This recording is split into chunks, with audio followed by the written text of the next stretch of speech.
Good morning everyone. Start करें। Preference shares पढ़ रहे थे लास्ट क्लास हमने बहुत बेसिक डिस्कशन किया और सेक्शन 55 ऑफ कंपनीज एक्ट को कंप्लीट किया। एक बार मैं सारा डिस्कशन रिवाइज करवाता हूं, फिर आज हम लोग प्रेफरेंस शेयर्स के प्रैक्टिकल क्वेश्चंस में जाएंगे। ठीक है बात? सबसे पहले इस चैप्टर में हम लोगों को सीखना है कि कंपनी जब प्रेफरेंस शेयर होल्डर्स को मैच्योरिटी पर उनका पैसा वापस देगी उसका अकाउंटिंग कैसे होगा। प्रेफरेंस शेयर होल्डर्स को मैच्योरिटी पर उनका पैसा वापस करेगी। रिडेम्पशन का मतलब होता है पेइंग बैक द अमाउंट जो आपने शेयर होल्डर से लिया था at the time of issue of shares, उस पैसे को वापस करना is known as redemption. Section 55 of companies act बोलता है कि कोई भी कंपनी प्रेफरेंस शेयर्स इशू करेगी, वो प्रेफरेंस शेयर्स रिडीमेबल होना चाहिए। क्या होना चाहिए?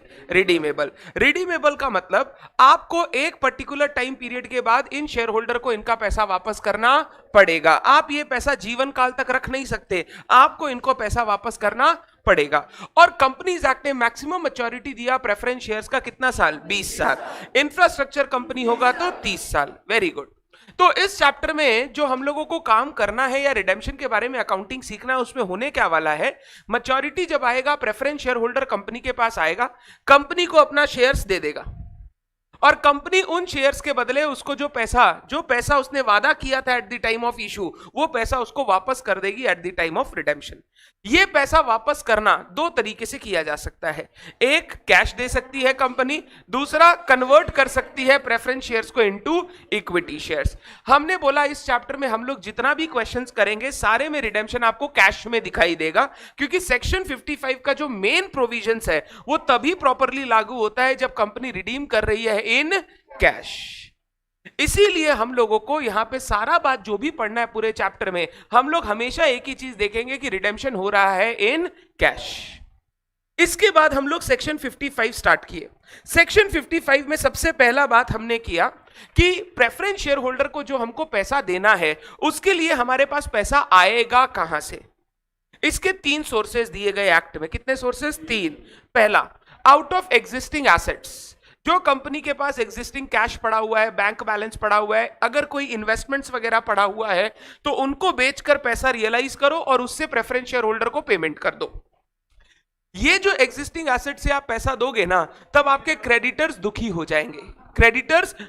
जाएंगे, बोलेंगे इन एग्जिस्टिंग एसेट पर पहला हक हमारा था और आप हमारा पैसा पे, जिस पे हमारा पहला हक था, वो पैसा आप शेयर होल्डर को पहले पेमेंट कर रहे हो। अगर शेयर होल्डर या मालिक को पैसा लौटा दोगे तो हमको पैसा कैसे मिलेगा, हमको पैसा कब मिलेगा? अगर फ्यूचर में एसेट नहीं बचा तो हमारा तो नुकसान हो जाएगा। तो आप अगर प्रेफरेंस शेयर होल्डर को पहले पैसा दोगे तो आपके क्रेडिटर्स दुखी हो जाएंगे। इसीलिए कंपनीज एक्ट ने सबसे पहला रेस्ट्रिक्शन लगाया, एग्जिस्टिंग एसेट से जब भी पैसा दोगे आप उतना ही पैसा दे सकते हो जितना आपके पास फ्री रिजर्व्स अवेलेबल है in the reserves and surplus of the balance sheet. जितना तुम्हारे पास फ्री रिजर्व अवेलेबल है उतना कैश तुम यहां से निकाल कर दे दो, उससे ज्यादा एक भी रुपया देना अलाउड नहीं है। सर ये फ्री रिजर्व का कॉन्सेप्ट क्यों लाया गया और दूसरे रिजर्व्स को क्यों नहीं इंक्लूड किया गया? फ्री रिजर्व वो रिजर्व है जो कंपनी जब चाहे तब शेयर होल्डर को एज डिविडेंड डिस्ट्रीब्यूट कर सकती है, क्योंकि ये पैसा हम शेयर होल्डर को डिस्ट्रीब्यूट कर सकते थे। अगर हम यही पैसा प्रेफरेंस शेयर होल्डर को पेमेंट करने जा रहे हैं तो किसी को प्रॉब्लम होना नहीं चाहिए। तो बोला जब भी एग्जिस्टिंग एसेट से पैसा निकालोगे, ऐसा नहीं है जितना रुपया है सारा निकाल के शेयर होल्डर को पे कर दिया। आप चेक करो आपके पास फ्री रिजर्व कितना है, उतना रुपया आप एग्जिस्टिंग एसेट से निकाल कर दे सकते हो। दूसरा बोला, आप चाहो तो नया शेयर इश्यू करके पैसा लाओ और उस नया शेयर इश्यू करके जो पैसा आया उससे अपने प्रेफरेंस शेयर होल्डर को पे कर दो। चाहे इक्विटी शेयर इश्यू कर लो, चाहे प्रेफरेंस शेयर इश्यू कर लो, हमको कोई प्रॉब्लम। कैपिटल का पैसा उठाया, कैपिटल को रीपे किया तो किसी को कोई प्रॉब्लम नहीं है। तीसरा बोला दोनों से मिक्स करके कर दो। अगर तुम्हारे पास एग्जिस्टिंग एसेट्स में कुछ पैसा है वहां से निकाल लो, जो बैलेंस कम पड़ रहा है उसके लिए शेयर इश्यू कर लो एंड दोनों से मिला जुला के आप उनको पेमेंट कर दो। तो तीसरा हो गया out of both of the above. ये 3 जगह से पैसा इकट्ठा करके कंपनी अपने प्रेफरेंस शेयर होल्डर को पेमेंट करेगी। ध्यान से सुनना है। आगे कंपनीज एक्ट बोला कि प्रेफरेंस शेयर्स को आप तभी रिडीम कर सकते हो जब वो शेयर्स फुल्ली पेड है। अगर शेयर्स पार्टली पेड है तो पहले फुल्ली पेड कराओ फिर रिडेम्पशन करो। मैंने आपको बोला रियल लाइफ में शेयर्स पार्टली पेड रहता ही नहीं है। ठीक है। नंबर 2, प्रेफरेंस प्रेफरेंस शेयर्स को जब आप रिडीम करोगे ना, तो रिडेम्पशन में जो पेमेंट करना है वो पेमेंट कंपनी अग्री कर लेती है eight the time of issue. जब इशू करती है तभी बता देती है कि 5 साल बाद आपको कितना रुपया हम लौटाएंगे। ये जो रिडेम्पशन प्राइस है, ये रिडेम्पशन प्राइस 3 तरीके से दिख सकता है। एक होता है रिडेम्पशन एट पार, एक होता है रिडेम्पशन एट प्रीमियम, एक होता है redemption at discount. Issue at discount was prohibited, but redemption at discount is not prohibited. ध्यान से, रिडेम्पशन एट पार का मतलब आपका कैपिटल, प्रेफरेंस शेयर कैपिटल का फेस वैल्यू है 100 रुपया, और आपने वादा भी किया था कि हम 5 साल बाद आपको 100 रुपया लौटा देंगे। जितना फेस वैल्यू है उतना ही रुपया आप लौटा रहे हो, इसको बोलते हैं रिडेम्पशन एट पार। आपका preference share capital balance sheet में 100 रुपया है, फेस वैल्यू पे दिखता है कैपिटल, आप उतना लौटा दिए, बात खत्म, नो प्रॉफिट नो लॉस। दूसरा हो गया रिडेम्पशन एट प्रीमियम। आपका कैपिटल बैलेंस शीट में 100 रुपया है, बट आपने उनको वादा कर रखा है हम आपको 105 रुपया लौटाएंगे फ्यूचर में। कितना रुपया लौटाएंगे? 105। अब 100 रुपया कैपिटल है, लायबिलिटी है, वो तो आप वापस कर ही रहे हो, उसके ऊपर 5 रुपया और एक्स्ट्रा दे रहे हो उसको रीपे करने के लिए। लायबिलिटी को एक्स्ट्रा पे करना इज अ लॉस, तो ये लॉस आपको रिकॉर्ड करना पड़ेगा, और इस लॉस को हम लोग बोलेंगे premium on redemption of preference share, short में हम लोग बोलते हैं पोरोप्स। ये लॉस हो गया। तीसरा हो गया रिडेम्पशन एट डिस्काउंट। 100 रुपया का कैपिटल बैलेंस शीट में दिख रहा है, आपने इनिशियली वादा किया था कि हम आपको फ्यूचर में 5 साल बाद 98 रीपे करेंगे। कितना रीपे करेंगे? 98। अब 100 का कैपिटल बैलेंस शीट में दिख रहा है, पेमेंट कर रहे हो 98, तो 2 रुपया कम पेमेंट कर रहे हो लायबिलिटी, लायबिलिटी को कम पेमेंट करना इज अ प्रॉफिट। इसको बोलते हैं डिस्काउंट ऑन रिडेम्पशन। क्योंकि ये कैपिटल प्रॉफिट है, हम लोग इस डिस्काउंट ऑन रिडेम्पशन को कैपिटल रिजर्व में ट्रांसफर कर देंगे। जनरली आपको डिस्काउंट पर रिडेम्पशन दिखेगा नहीं, आपको या तो पार दिखेगा या प्रीमियम दिखेगा, क्योंकि अगर कोई कंपनी बोलेगी 100 रुपया तुमसे लेंगे और फ्यूचर में 98 लौटाएंगे, तो शेयर होल्डर थोड़ा पैसा देने से मुकरेगा। वो बोलेगा यार आप 98 दोगे, हम आज 100 दे रहे हैं, तो मेरा फायदा क्या है, हम पैसा नहीं लगाएंगे। बट अगर मान लो कोई कंपनी है जो हाई रेट ऑफ डिविडेंड दे रही है, इन दैट केस वो हो सकता है कि बोले ठीक है चलो हम इसमें भी पैसा लगाने के लिए तैयार। प्रोहिबिटेड नहीं है रिडेम्पशन है डिस्काउंट, कंपनी चाहे तो कर सकती है, बट क्वेश्चंस में आपको जनरली कभी दिखाई नहीं देगा। डन है बात। अब अगर रिडेम्पशन एट प्रीमियम हो रहा है तो कंपनी को एक लॉस हुआ पोरोप्स, लॉस को रखना चाहिए कि राइट ऑफ कर देना चाहिए? Right of.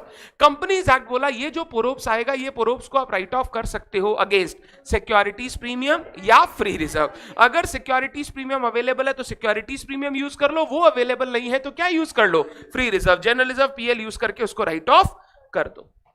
और लास्ट बात बोला, अगर आप एग्जिस्टिंग एसेट से रिडीम कर रहे हो, एग्जिस्टिंग एसेट से पैसा निकाल के, तो पहला कंडीशन लगाया जितना फ्री रिजर्व है उससे ज्यादा पैसा निकाल।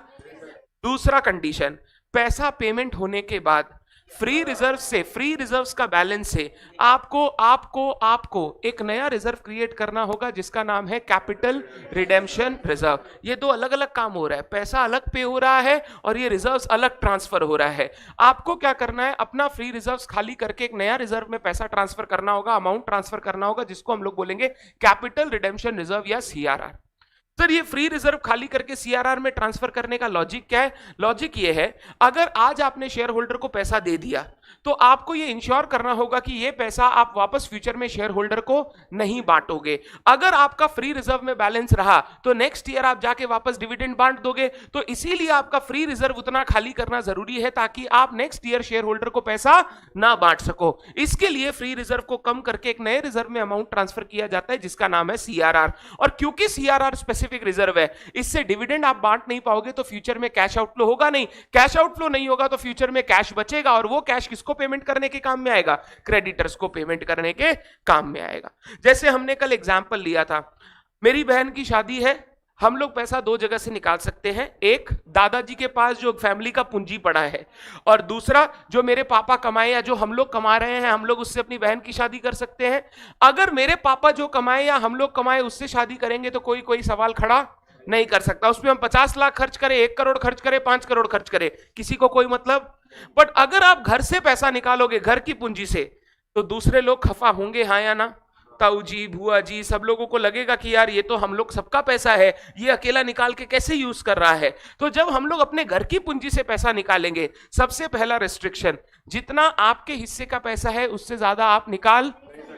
अगर मेरे पापा का हिस्सेदारी घर के पैसे में 20 लाख रुपए का है, 20 लाख तक निकालेंगे तब तक लोग कुछ नहीं बोलेंगे। जैसे ही 20 लाख से ऊपर जाएंगे वो लोग बोलने लगेंगे कि हमारे पैसे पे हाथ मत लगाओ। तो पापा 20 लाख तक निकाल सकते हैं फ्री रिजर्व्स। दूसरा, ध्यान से, दूसरा, जब पापा ये 20 लाख रुपया निकाल लेंगे, दादाजी को इंश्योर करना होगा सारे बेटों को, अपने सारे बच्चों को, कि और पैसा राजू को दिया नहीं जाएगा। अगर और पैसा फ्यूचर में उनको दिया जाएगा तो फिर वापस वो लोग खफा हो जाएंगे या नहीं? तो दादाजी अपने किताब में, अपने कॉपी में क्या करेंगे, पापा का नाम काट के वहां पे 0 कर देंगे कि अब ये पैसा में इसका कोई हिस्सेदारी। तो हम लोगों को सिर्फ राजू को पैसा देने से नहीं चलेगा, उसके बाद ये भी इंश्योर करना पड़ेगा कि फ्यूचर में जाके ये पैसा वापस उठाया ना जाए। इसके लिए फ्री रिजर्व को खाली करके क्या बनाना पड़ेगा, कैपिटल रिडेम्पशन रिजर्व। ध्यान रखिएगा हमेशा, ध्यान से। एक कुछ बच्चे का डाउट क्या होता है, सुनना, सर फ्री रिजर्व से तो पेमेंट कर दिए, अब वापस फ्री रिजर्व को सीआरआर में ट्रांसफर क्यों कर रहे हैं? पेमेंट कभी फ्री रिजर्व से नहीं होता है, पेमेंट तो कैश से हुआ है, पेमेंट तो बैंक से हुआ है, पेमेंट हमेशा एसेट से होता है। फ्री रिजर्व तो जस्ट एक बुक एंट्री है। अब मेरे को, क्योंकि मैंने एग्जिस्टिंग एसेट से पेमेंट कर दिया है, अब मैं फ्री रिजर्व वैसा छोड़ दूंगा तो फ्यूचर में वापस डिविडेंड बांटने लग जाओगे। अब तुम फ्री रिजर्व को खाली करके क्या बना लो, सीआरआर बना लो। तो दो अलग अलग एंट्री है, पेमेंट हमेशा एसेट से होता है और जो रिजर्व्स का ट्रांसफर है वो हमेशा आपको अलग से करना होगा। पेमेंट करने से रिजर्व अपने आप कम नहीं होता है। मैंने आपको एक चीज सिखाई थी, रिजर्व कभी भी कोई गुल्लक नहीं है जिसके अंदर पैसा पड़ा हुआ है। रिजर्व तो सिर्फ एक बुक एंट्री है, आपको उसको अलग से अकाउंट फॉर करना होगा। पैसा पेमेंट करने से आपका रिजर्व कम। अब दादाजी 20 लाख रुपया पापा को दे दिए, अगर कॉपी में उसका एंट्री नहीं करेंगे चलेगा क्या? तो पैसा देना अलग बात और कॉपी में एंट्री करना, दोनों काम करना पड़ेगा। पैसा का भी एंट्री करना पड़ेगा और वो आदमी वहां से काटना भी पड़ेगा। अगर ये एग्जाम्पल आपको याद रहता है ना, तो प्रेफरेंस शेयर का अकाउंटिंग आपके लिए सिंपल हो जाएगा, बाईबैक का अकाउंटिंग आपके लिए सिंपल हो जाएगा। दो जगह से पैसा निकाल सकते हैं, एक एग्जिस्टिंग पूंजी दादाजी का, दूसरा जो हमने कमाया है उससे। अगर हम अपने कमाए हुए से लगा रहे हैं तो किसी को कोई प्रॉब्लम, मतलब एक सोर्स से पैसा लाके दूसरे सोर्स का पेमेंट कर रहे हैं तो किसी को प्रॉब्लम नहीं है। बट अगर हम एग्जिस्टिंग एसेट्स को हाथ लगा रहे हैं तो क्रेडिटर्स को प्रॉब्लम है, उस समय हमें ध्यान रख के पैसा निकालना पड़ेगा। अगर सारा पैसा कंपनी का शेयर होल्डर को बांट दोगे तो रियली क्रेडिटर का नुकसान होगा कि नहीं होगा? होगा। बट ये भी नहीं बोल सकते क्रेडिटर कि हमको हमारा पैसा दे दीजिए, उसके बाद जो करना है कीजिएगा। हम क्रेडिटर को बोलेंगे आपका ड्यू डेट आएगा तब आपको मिलेगा। आज प्रेफरेंस शेयर का ड्यू डेट है तो प्रेफरेंस शेयर होल्डर को पैसा देना पड़ेगा। हमारे पास ऑप्शन नहीं है, एक्ट की मैंडेटरी है प्रोविजन, हमको वो फॉलो करना। बाईबैक तो मेरे हाथ में था, बाईबैक अगर मेरे को लगेगा पैसा नहीं है तो हम बाईबैक कर नहीं सकते, हम करेंगे ही नहीं। बट प्रेफरेंस शेयर को तो उनके टाइम से पैसा देना पड़ेगा क्योंकि एक्ट में फिक्स्ड मैच्योरिटी लिखा हुआ है, हम उसको डिले कर। और प्रेफरेंस शेयर वगैरह को अगर पैसा नहीं लौटाओगे ना, एक्ट के बहुत सारे प्रोविजंस ऐसे हैं जिनका आप यूज नहीं कर सकते। प्रेफरेंस शेयर का पैसा, डिबेंचर्स का पैसा, डिपॉजिट्स का पैसा, ये ऐसा पैसा होता है जिसको अगर आप टाइम से पेमेंट ना करो, आप देखोगे बहुत सारे सेक्शन में लिखा हुआ रहेगा, अगर डिबेंचर का पैसा नहीं दिया, डिपॉजिट का पैसा नहीं दिया, प्रेफरेंस शेयर का पैसा नहीं दिया तो आप ये काम नहीं कर सकते, ये काम नहीं कर सकते, ये काम नहीं कर सकते। तो इतना सारा रेस्ट्रिक्शन आ जाएगा, वो हमारे लिए सही नहीं है। तो भैया एक्ट ने बोला है हमको टाइम से पेमेंट तो करना पड़ेगा। सीआरआर में पढ़ाते समय तुमको 4 पॉइंट लिखाया था, ये 4 पॉइंट ऐसे पढ़ोगे तो हमेशा याद रहेगा। कब बनाना है? जब एग्जिस्टिंग एसेट से पैसा निकाल के रिडीम कर रहे हैं। नंबर टू क्यों बनाना है? To protect the interest of creditors. Number 3 कितना बनाना है? जितना face value of preference shares redeem किया है आउट ऑफ एग्जिस्टिंग एसेट। चौथा, कहां से बनाना है? फ्री रिजर्व से बनाना है। क्या ये चारों बात आपको याद है? एक चीज और सिखाया था, वो मैंने ऑलरेडी पहले भी सिखा रखा है। सीआरआर बनाने के बाद जो सीआरआर वाला रिजर्व है वो सिर्फ एक ही काम में आएगा, बोनस शेयर इशू करने में। सीआरआर के रिजर्व का और कोई दूसरा काम नहीं है। एग्जाम में इसके ऊपर तुमको एमसीक्यू पूछ सकता है, CRR existing in reserves and surplus can be utilised for, तो एक ही आंसर होगा issue of fully paid bonus shares. ज्यादा ये क्वेश्चन सिक्योरिटीज प्रीमियम को लेकर आता है, बहुत बार आप देखोगे securities premium can be used for which of the following purpose, can not be used for which of the following purpose, ऐसा क्वेश्चन आपको दिखाई देगा। यहां तक सबको क्लियर है? पक्का 100%? अगर एक्ट का बात समझ में आ गया ना तो अकाउंटिंग तुमको बहुत अच्छे से फटाफट समझ में आ जाएगा। और अकाउंटिंग जर्नल से तुमको 2 मिनट में 2 क्वेश्चन करोगे तुमको लर्न हो जाएगा। जैसे बोनस में लर्न हो गया क्या? बोनस में बताओ तो हमने 4 एंट्री सीखी थी। पहले पार्टली पेड शेयर को फुल्ली पेड करना, final call to capital, bank to final call. फिर बोनस के लिए रिजर्व सेट असाइड करते थे, रिजर्व्स टू बोनस। फिर बोनस शेयर इश्यू करते थे तो bonus to capital, bonus to capital. एक बोनस कॉल सिखाया था कि भैया हम लोग शेयर इश्यू नहीं करके पार्टली पेड शेयर को फुल्ली पेड में कन्वर्ट कर देंगे बिना पैसा लिए, फ्री में पार्टली पेड को फुल्ली पेड में कन्वर्ट कर देंगे। पहले रिजर्व सेट असाइड किया तो रिजर्व्स टू बोनस कॉल, उसके बाद फाइनल कॉल किया तो फाइनल कॉल टू कैपिटल, फिर bonus call to final call, bank to final call की जगह bonus call to final call. तो ये एंट्रीज क्या है ना, अपने आप धीरे धीरे लर्न होती चली जाएगी, इनके लिए आपको स्ट्रेस नहीं लेना। प्रेफरेंस शेयर में भी सेम है, एंट्री 2 क्वेश्चन करोगे तुमको एंट्री याद होना शुरू हो जाएगा। बचपन में प्रॉब्लम होता था, जर्नल याद नहीं होता था। इंटर लेवल पे आने के बाद तुमने देखा होगा एंट्री वगैरह अपने आप दिमाग में आ जाता है, मतलब हमको ऐसे स्ट्रेस नहीं देना पड़ता है। बिल्स ऑफ एक्सचेंज चैप्टर वगैरह किए तो ऐसा है कि एंट्री अब सर खुद बना सकते हैं हम, तो एंट्री लर्न करने में प्रॉब्लम नहीं है। प्रॉब्लम कहां है कि एक्ट का याद होना चाहिए। अगर एक्ट नहीं पता होगा ना तो आप एंट्री में वैल्यूज क्या लेना है वो वैल्यूज आप पता नहीं कर पाएंगे। तो एक्ट पता होगा तब एंट्रीज को सही से कर पाएंगे, नहीं तो एंट्रीज को सही से नहीं कर पाएंगे। जैसे मैंने बोला था, शेयर की अकाउंटिंग वही अच्छे से कर सकता है जो एंट्रीज के पास हमेशा ब्रैकेट में लिखे कि ये वैल्यू कैसे आया।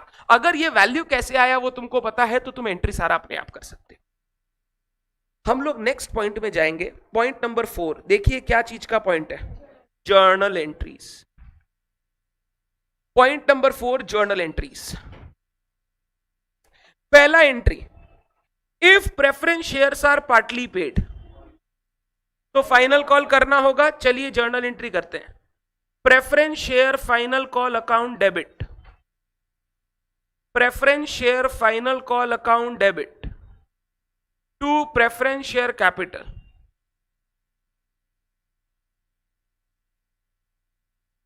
Preference share final call account debit to preference share capital, जितना शेयर और जितना रुपया बाकी है। फिर पैसा आएगा bank account debit to preference share final call. ये बहुत कम सम्स में आपको देखने मिलेगा, बहुत कम सम्स में।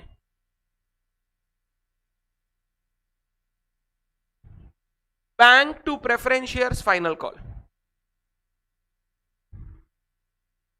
एंट्री में ऐसा कुछ जो ना समझ में आए, बेसिक एंट्री।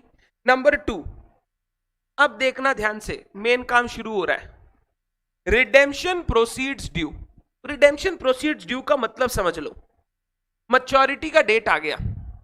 मैच्योरिटी का डेट आ गया तो कंपनी अब बोल रही है कि जो कैपिटल था ना, कैपिटल, अब उसका पैसा हमको वापस करना है। तो अब वो मेरा कैपिटल नहीं है, अब वो लाइबिलिटी बन गया। क्या बन गया? अगर हमको पैसा, कैपिटल किसको बोलते हैं? जिसका पैसा वापस करने का कोई टाइम, नॉर्मली टाइम नहीं है। प्रेफरेंस शेयर कैपिटल में क्या होता है, एक फिक्स टाइम तो है बट वो टाइम बहुत लंबे बाद आएगा। अब वो टाइम आ चुका है जब हमको कैपिटल का पैसा वापस करना है। अगर पैसा वापस करना है तो सबसे पहले इस कैपिटल को लाइबिलिटी बनाना पड़ेगा कि हमको शेयर होल्डर को पेमेंट करना है। ध्यान से जर्नल एंट्री सुनना। अब कैपिटल खत्म हो जाएगा। कैपिटल क्या करते थे पहले? क्रेडिट। अब क्या करना पड़ेगा? Debit. Journal entry, preference share capital account debit. Bracket में मैं कुछ लिख रहा हूं, सोचिएगा। ब्रैकेट में face value.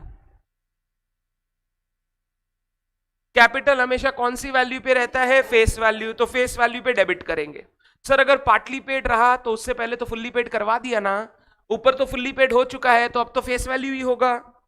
Preference share capital account debit, ये पैसा किसको देना है? शेयर होल्डर्स को। एक लाइन छोड़ के, to preference share holders, to preference share holders.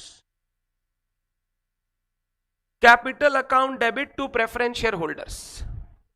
अब कैपिटल खत्म हो गया और अब ये बन गया हमारा लाइबिलिटी, क्योंकि अब हमको उनको पैसा आज ही चुकाना पड़ेगा। तो कैपिटल खत्म हो गया, अब उसकी कैरेक्टरिस्टिक आ गई लाइबिलिटी की। सुनना, चुकाने के लिए 3 चीज बताया था। रिडेम्पशन एट पार, मान लो 100 रुपया का शेयर है, हमको वापस भी कितना करना है? 100 रुपया। तब तो एंट्री यही खत्म हो गई, बात खत्म। बट मान लो 100 का शेयर है बट लौटाना 105 है, लौटाना 105 है। पहले बताओ इसको क्या बोलते हैं? Redemption at premium. Redemption at premium जब भी होगा तो हम लोग उस प्रीमियम को नाम क्या दिए थे? पोरोप्स। लॉस है, क्या नाम दिए थे? पोरोप्स। मैं एंट्री में एक चीज और ऐड करूंगा, पोरोप्स अकाउंट डेबिट, यहां पे डायरेक्टली राइट ऑफ नहीं करेंगे, पहले लॉस लिखेंगे बाद में राइट ऑफ करेंगे। प्रीमियम ऑन रिडेम्पशन 5 रुपया, तो लौटाना कितना है 105। 100 रुपया कैपिटल, 5 रुपया प्रीमियम, टोटल लौटाना है 105। क्या ये उल्टा भी हो सकता है? 100 का कैपिटल है, 98 ही लौटाना है। अगर 98 लौटाना है तो 2 रुपया प्रॉफिट, ये प्रॉफिट का नाम डिस्काउंट ऑन रिडेम्पशन। तो देख मैं कैसे लिख रहा हूं, 98 और 2 discount on redemption, 2 discount on redemption. Generally ये आपको दिखाई नहीं देगा। 98 रुपया रीपेमेंट होगा और 2 रुपया हमारा गेन हो गया, गेन।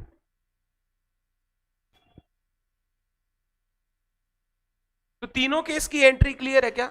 अगर सुनना रिडेम्पशन एट पार है, 100 रुपया है, 100 रुपया देना है, तो capital to holders, preference share capital to preference share holder.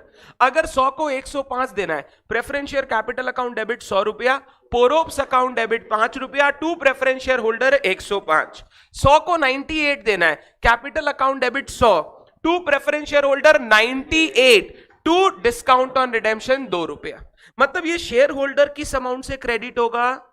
जितना रुपया देना है।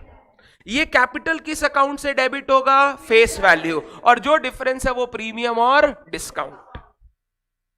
पहले बोलिए ये बात क्लियर है क्या? 100% ये एंट्री क्लियर है। इसको हम लोग बोलते हैं मैच्योरिटी पर प्रेफरेंस शेयर होल्डर्स का पैसा ड्यू करना, क्योंकि अब मेरे को उनको पैसा लौटाना पड़ेगा। ये एंट्री किस दिन की जाती है? मैच्योरिटी के दिन। जिस दिन मैच्योरिटी होगा आपको ये एंट्री पास कर लेना है। क्लियर है क्या बात? अब बैलेंस शीट में बताना, मान लो इस साल हमने मैच्योर कर दिया, ड्यू कर दिया, पेमेंट नहीं हुआ, तो बैलेंस शीट अगर तुम बनाने जाओगे तो क्या कैपिटल दिखेगा? नहीं, क्योंकि कैपिटल तो हमने डेबिट कर दिया। अब एक लाइबिलिटी दिखेगा, जिसको हम लोग पता है क्या बोलते हैं? Preference shares matured but the amount is payable. अभी तक पेमेंट हुआ नहीं है, इसको हम लोग बोलते हैं अनपेड या अनपेड मच्योर्ड प्रेफरेंस शेयर्स। क्या बोलते हैं? Unpaid matured preference shares. ये कहां दिखाई देता है पता है? एक हेडिंग आएगा अदर करंट लाइबिलिटीज। कहां दिखाई देगा? Other current liability. Sir current liability क्यों? क्योंकि हमको अभी पेमेंट करना है। अब हम 2 साल 3 साल वेट नहीं करेंगे, हमको अभी पेमेंट करना पड़ेगा। जिसका पेमेंट आपको फटाफट करना है वो कौन सी लाइबिलिटी? Current liability. जिसका पेमेंट आपको 2 साल 3 साल 4 साल बाद करना है वो कौन सी liability? Non current liability. Non current बोलते हैं, लॉन्ग टर्म नहीं बोलते। करंट एंड नॉन करंट सिखाएंगे फाइनेंशियल स्टेटमेंट्स में। तो अगर मान लो मैंने ड्यू कर लिया बट इस साल के एंड तक पेमेंट नहीं हुआ, बैलेंस शीट बनाने जा रहे हो, तो अब कैपिटल मत दिखाना, क्योंकि अब वो कैपिटल रहा नहीं है, अब it is due for payment. अगर वो ड्यू फॉर पेमेंट है तो वो लाइबिलिटी बन गया है, मैं उसको बैलेंस शीट में लाइबिलिटी के साथ दिखाऊंगा, मैं उसको बैलेंस शीट में कैपिटल पे नहीं दिखाऊंगा। पहले बताइए जर्नल एंट्री क्लियर है? अब सुनना, ये पैसा ड्यू कर लिया कि हमको देना है, देना तो है बट इसके लिए मेरे को पैसा इकट्ठा करना होगा। इकट्ठा करने का 2 सोर्स था, बताओ क्या?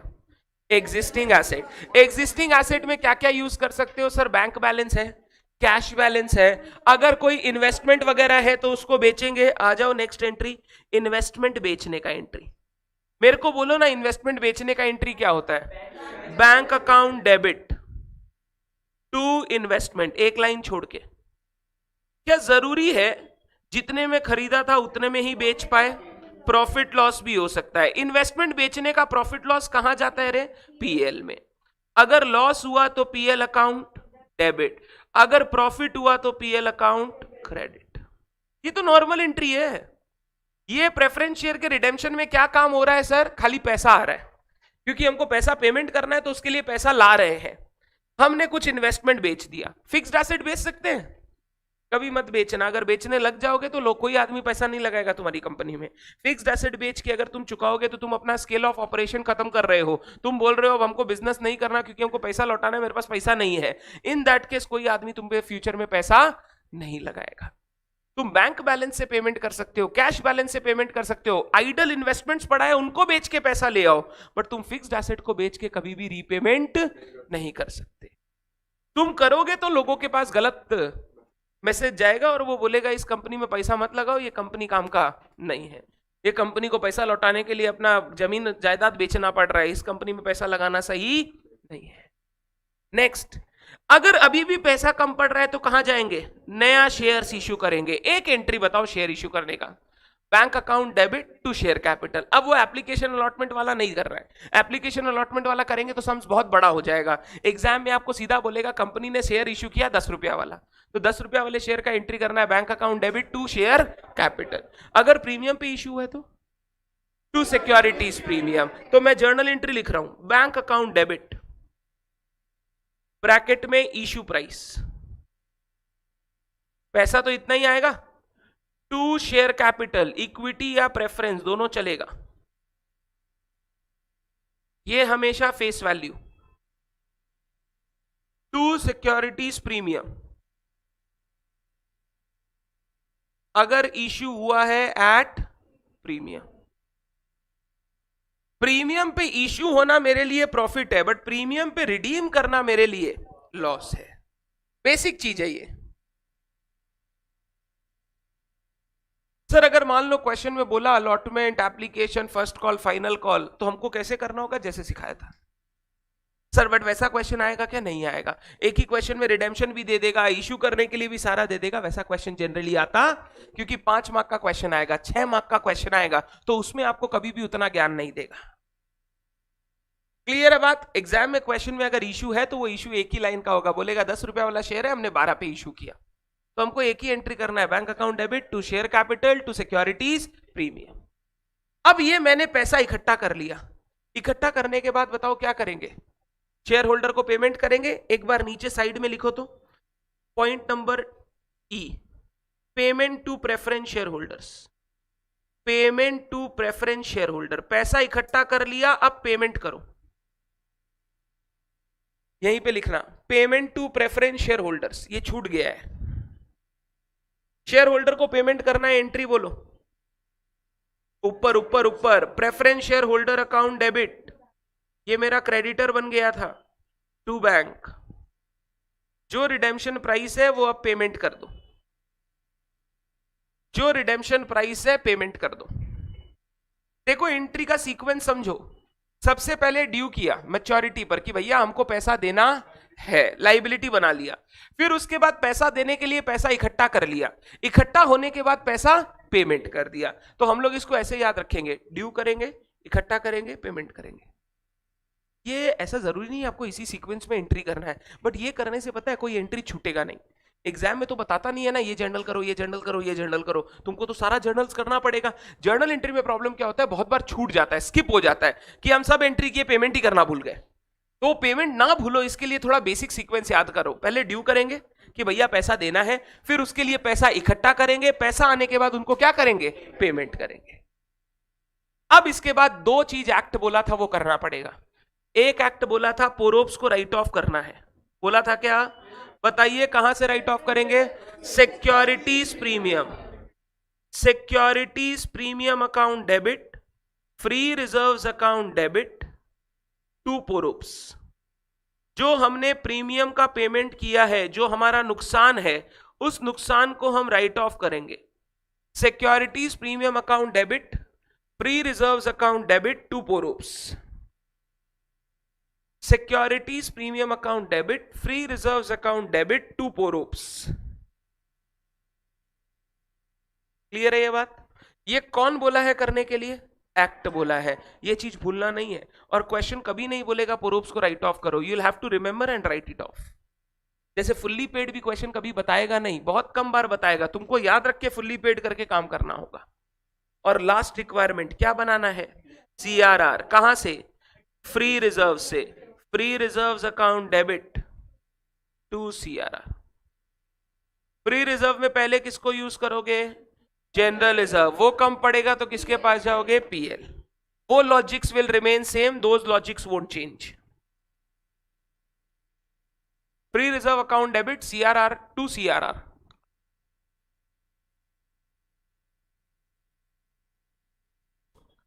डन है क्या बात? ये मेरी एंट्रीज है प्रेफरेंस शेयर की रिडेम्पशन से रिलेटेड। पहला 2 एंट्री तो याद नहीं करना पड़ेगा, फाइनल कॉल वाला वो तो याद है। अब हमको टोटल 5 एंट्री सीखा, ठीक है? क्या एंट्री सीखा सुनना। सबसे पहले ड्यू, फिर इकट्ठा करना, फिर पेमेंट करना, पोरोप्स राइट ऑफ करना, सीआरआर बनाना। पोरोप्स और CRR are the requirement of companies act. Question कभी नहीं बोलेगा क्वेश्चन में आपको खुद से करना पड़ेगा, कभी नहीं बोलेगा। आप जितने क्वेश्चन देखोगे you will never see create CRR as per the requirement of the act, you will have to create it on your own. Clear है क्या? ड्यू करने का एंट्री बोल रहा हूं, सुनना। Preference share capital account debit, PORPS account debit to preference share holders. Clear है? दूसरा, इकट्ठा करने के लिए दो काम कर सकते हैं, या तो इन्वेस्टमेंट बेच सकते हैं या शेयर इश्यू कर सकते हैं। इन्वेस्टमेंट बेचने का entry bank account debit to investment, difference between selling price and cost will be transfer to PL. फिर शेयर इश्यू करने का entry bank account debit to share capital to securities premium, पैसा इकट्ठा हो गया। अब पेमेंट करो, share holder account debit to bank, payment करके काम खत्म हो गया। पोरोप्स राइट ऑफ करना है, securities premium account debit, free reserves account debit to PORPS, और लास्ट में सीआरआर बनाना है, free reserves account debit to CRR.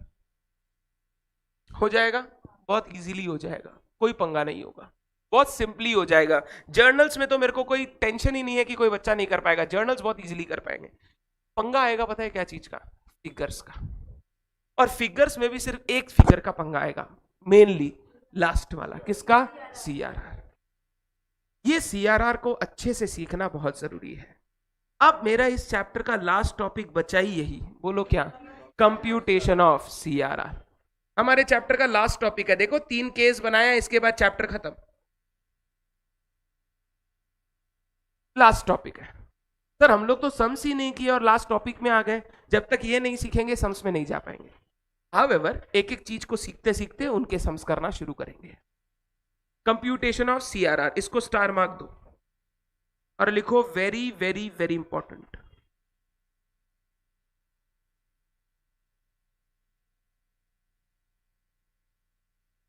क्या अकाउंट्स में कंपनीज एक्ट पढ़ने के बाद कंपनीज एक्ट के प्रोविजन सॉलिड हो जाएंगे? बहुत सॉलिड हो जाएंगे। अब अकाउंट्स की तरह पढ़ रहे, मतलब लॉ में भी जो लिखा है ना, 2 तरीके से पढ़ा जा सकता है। एक तो जो लिखा है वो मैं तुमको बता दूं, एक होता है वो क्यों लिखा है वो भी पता होना चाहिए। That is very important. Law और टैक्स अगर कोई रीजनिंग से पढ़ता है ना तो उसको ज्यादा वो सब्जेक्ट अच्छा लगता है। टैक्स में भी ऐसी बहुत सारी जगह है जिसमें तुमको पता होना चाहिए कि ये प्रोविजन क्यों आया। अगर पता रहता है तो तुम देखोगे तुमको हमेशा याद रहेगा, वो भूलते नहीं। और जिसमें तुमको ऐसा था ना, नहीं यार वो तो खाली उधर माइनस कर, जैसे पीजीबीपी में लॉजिक नहीं है, वो बोला ये माइनस करना, ये ऐड करना, ये माइनस करना, ये ऐड करना, वो याद ही नहीं रहता, वो बिल्कुल ही याद नहीं रहेगा, वो याद करना पड़े। उसमें क्या कैसे याद होगा? क्वेश्चंस बना बना के, जितना क्वेश्चन बनाते जाएंगे उतना आपको वो याद होता चला जाएगा। बट वो क्वेश्चन बनाने से याद होगा, मतलब अगर आप प्रैक्टिस किए भी ना जाएंगे आप एग्जाम में नहीं कर पाएंगे। अदर सोर्सेज वही देखो, याद रहेगा। क्यों? उसमें जो प्रोविजंस है ना, वो प्रोविजन के पीछे बैकग्राउंड है, बैकग्राउंड पता रहेगा तो वो याद रहेगा। तो थोड़ा सा वैसा ही है, जैसा जैसा जिस तरीके का सब्जेक्ट है उस तरीके से पढ़ना पड़ता है। अब लॉ में तुम पढ़े होगे तो तुमको सर वो खाली फ्री रिजर्व बोले होंगे कि फ्री रिजर्व से रिडीम कर देना। उस समय तुम्हारे मन में ये डाउट नहीं आएगा सर फ्री रिजर्व से तो पैसा ही नहीं होता है, रिजर्व तो सर पैसा होता ही नहीं है, पैसा तो हमारे एसेट में होता है, तो फ्री रिजर्व से कैसे रिडीम करेंगे? वो डाउट क्यों नहीं आता उस समय? उस समय तुम्हारा दिमाग उतना सीखा हुआ नहीं होता है। अब तुमको कोई बोलेगा ना रिजर्व से पेमेंट कर दो, तुम बोलेगे रिजर्व से पैसा ही नहीं होता है, वो धीरे धीरे समझ में आता है। बट अगर खाली फ्री रिजर्व्स पढ़ते रहोगे ना, कभी भी एक्ट क्लियर नहीं होगा। एक्ट क्लियर तभी होगा जब आप उसका पीछे का मीनिंग समझोगे कि वो फ्री रिजर्व वहां पे क्यों लिखा है। ये सीआरआर जो टॉपिक है ना, इस पर आराम से 5 मार्क का शॉर्ट नोट्स आ सकता है, क्वेश्चन आ सकता है रीजनिंग का। Why CRR is created, logic behind CRR, CA inter में तो आया भी हुआ है 5 मार्क का क्वेश्चन। सीआरआर क्या है और सीआरआर क्यों बनाया जाता है, बच्चा आंसर नहीं कर पाता। क्यों नहीं कर पाता आंसर? बच्चे को लॉजिक ही पता नहीं, बच्चे को बस पता है कि जब रिडेम्पशन होगा तो हमको सीआरआर बनाना। यही सेम चीज डीआरआर और DRI, investment, debenture redemption reserve, debenture redemption investment, पढ़ेंगे ना तब आपको लगेगा कि क्या सॉलिड चीज बनाया है। बट लॉ में ऐसे ही पढ़ लेते हैं, हाँ होता है ऐसा। ये दोनों सब्जेक्ट कॉम्प्लीमेंट्री है, साथ में पढ़ेंगे तो ज्यादा अच्छे से समझ में आएगा। ठीक, आइए अब मेरे को एक एक करके आपकी हेल्प चाहिएगी। एक बार कंप्यूटेशन ऑफ सीआरआर करना है, उससे पहले सीआरआर का 4 पॉइंट पूछ रहा हूं, आराम से शांति से बताना, चिल्लाना मत। नंबर 1, नंबर वन नहीं, नंबर वन कब बनाना पड़ेगा? एग्जिस्टिंग एसेट से रिडीम करेंगे तब। अगर नया शेयर इश्यू करके पैसा पेमेंट किया है तो नहीं बनाना पड़ेगा। क्लियर है? नंबर टू, कहां से बनेगा? कहां से? फ्री रिजर्व से। Very good. नंबर थ्री, ये बनाने का रीजन क्या था? Protect the interest of creditor. अब सुन, अब ये बात मैं रिपीट नहीं करूंगा कंप्यूटेशन के समय, अब रीजन रिपीट नहीं करना है। बात खत्म हो गया कि हाँ क्रेडिटर के लिए बना रहे हैं, अब उसके लिए कितना बनाना है उसका कोई लिंक नहीं है तो उसको भूल जाओ। एंड नंबर फोर, कितना बनाना है? Amount equal to the face value of preference shares redeemed out of existing asset. जितना प्रेफरेंस शेयर आपने एग्जिस्टिंग एसेट से रिडीम किया है उतना आपको सीआरआर बनाना पड़ेगा। यही तो बात है, पूरा बात यही है। अब सुन ध्यान से, पहला पॉइंट पढ़ना। केस वन, अगर रिडेम्पशन हो रहा है fully out of issue of new shares. आराम से क्वेश्चन आपको दिया, एक कंपनी है, प्रेफरेंस शेयर कैपिटल है 5 लाख रुपए का, उसको रिडीम करना है। ठीक, मान लो पार पे रिडीम करना है तो पेमेंट कितना करना है? 5 लाख रुपया। बोला कंपनी एग्जिस्टिंग एसेट को हाथ नहीं लगाना चाहती है, कंपनी सारा का सारा नया शेयर इश्यू करके पैसा लाएगी और उससे रिडीम करेगी। तो बताइए सीआरआर कितना बनाना है? हम बोलेंगे जब एग्जिस्टिंग एसेट में हाथ ही नहीं लगाना है तो सीआरआर बनाने का दरकार। अगर बहन की शादी हमारे पैसों से होगी तो कोई सवाल नहीं उठाएगा, अपने घर की पूंजी से निकालेंगे फ्री रिजर्व से तो सबको तकलीफ होगा, तब हमको सीआरआर बनाना पड़ेगा। तो इस केस में लिखें CRR is equal to 0, nil. CRR is equal to nil. Bracket में लिखना है as existing assets are not used। Reason समझ में आ रहा है? क्योंकि हम फुल्ली नया शेयर इश्यू करके पैसा ला रहे हैं तो हमको सीआरआर बनाने का दरकार नहीं है। अब ध्यान से, क्वेश्चन अराइजेस, नया शेयर कितना इश्यू करना पड़ेगा? नया शेयर कितना इश्यू करना पड़ेगा? नया शेयर कितना इश्यू करना पड़ेगा? ध्यान से सुनना। मेरे को 5 लाख का प्रेफरेंस शेयर कैपिटल रिडीम करना है एट पार। बताओ कितना शेयर इश्यू करूं? कितना? फेस वैल्यू भूल जाओ, अमाउंट बोलो, टोटल अमाउंट बोलो। 5 लाख। 5 लाख। दूसरा क्वेश्चन, 5 लाख का प्रेफरेंस शेयर रिडीम करना है 10% प्रीमियम पर, 550। कितना शेयर इश्यू करूं? एक आंसर आ रहा है 5 लाख, एक आंसर आ रहा है 550। क्यों 5 लाख? क्यों बोलो? प्रीमियम पे इश्यू कौन बोला? प्रीमियम पे तो रिडीम बोला। नहीं, क्यों? जरूरी थोड़ी है, मेरा इक्विटी शेयर का वैल्यू 10 रुपया, हम 12 रुपये में इश्यू कर देंगे। वेरी गुड सर, आपने बोला था पोरोप्स तो अलग से राइट ऑफ करना ही। जब पोरोप्स तो राइट ऑफ करना ही है तो पोरोप्स के लिए शेयर इश्यू करने का दरकार। पोरोप्स तो हमको राइट ऑफ करना ही है। पोरोप्स को तो हम ऐसा नहीं बोल सकते ना कि नया शेयर इश्यू कर लिया तो पोरोप्स को राइट ऑफ नहीं करना। पोरोप्स तो एक लॉस है जो फाइनली राइट ऑफ होगा रिजर्व्स के अगेंस्ट। जब पोरोप्स राइट ऑफ होगा तो सीआरआर पोरोप्स के लिए कभी नहीं बनता। सीआरआर सिर्फ किसके लिए बनता था? फेस वैल्यू के लिए। तो शेयर भी जब इश्यू करेंगे ना तो किसके बेसिस पे करेंगे? Face value. सुनना, रूल क्या बोलता है? आपको कैपिटल को कैपिटल से रिप्लेस करना है। किसको किससे रिप्लेस करना है? कैपिटल को कैपिटल से रिप्लेस करना है। आपका 5 लाख का कैपिटल जा रहा है, आप 5 लाख का कैपिटल वापस ले आइए। अब वो 5 लाख का 550 पेमेंट हो रहा है या 570 पेमेंट हो रहा है, उससे कोई मतलब नहीं है। सीआरआर बनाने के लिए हम लोग हमेशा किस चीज को देखेंगे? फेस वैल्यू को देखेंगे।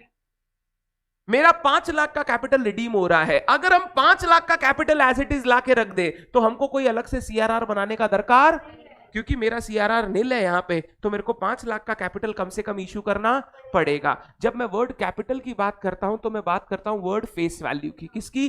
Face value. मान लो बोला इक्विटी शेयर 10 रुपया का है, इश्यू करेंगे 20 पे, तो भी मैं बोलूंगा आपको 5 लाख का कैपिटल लाना पड़ेगा, यानी 50,000 शेयर इश्यू करना पड़ेगा। मेरे को प्रीमियम यहां नहीं देखना है, मेरे को सिर्फ क्या देखना है? Face value. 2 चीज याद रखो। नंबर 1, सीआरआर हमेशा बनेगा फेस वैल्यू के ऊपर। नंबर 2, सीआरआर नहीं बनाना है तो आपको कैपिटल को कैपिटल से रिप्लेस करना पड़ेगा। और कैपिटल हमेशा कौन सी वैल्यू पे आता है? फेस वैल्यू पे आता है। तो अगर कोई मेरे से पूछेगा कितना शेयर इश्यू करना पड़ेगा, number of shares to be issued, number of shares to be issued is equal to face value of preference shares redeemed divided by face value per new share. Face value of preference share redeem divided by face value per new share. दोनों जगह देखो word क्या आया, face value. इसके bracket में हम लोग लिखेंगे कैपिटल को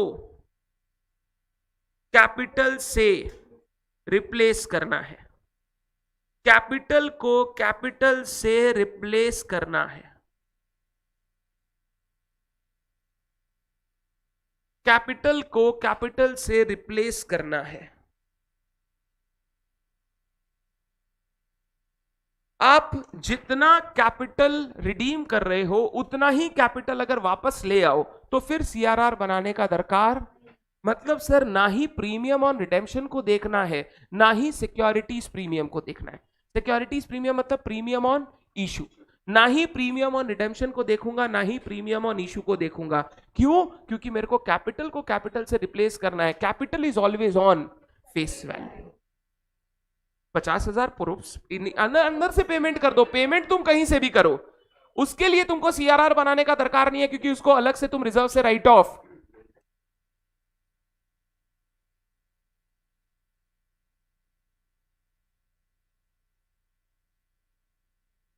पहले कैश जाएगा,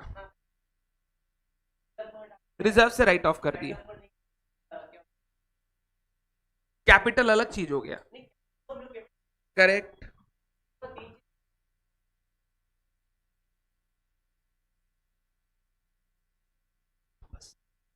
इधर देखो, इधर प्रेफरेंस शेयर कैपिटल है 100 रुपया, ठीक है। इधर रिजर्व सरप्लस है, मान लो 110 है तुम्हारे पास इधर तो, और ये सारा फ्री रिजर्व है। कौन सा रिजर्व है? फ्री। इधर तुम्हारे पास बैंक बैलेंस है 120 रुपये। अब इसको मैच करने की कोशिश मत करना। कैसे मैच कर लोगे? अब बैलेंस शीट में और भी तो लाइबिलिटी है, और भी तो एसेट है, थोड़ी इतना ही बैलेंस शीट होता है। दूसरा चीज हो गया वो छोड़ दो, पहले इतना बात समझ में आया तुमको। अब इसमें बैलेंस में और भी कुछ हो सकता है। मान लो हम लिख दिया फिक्स्ड एसेट 90 रुपया, क्या ये बैलेंस हो गया?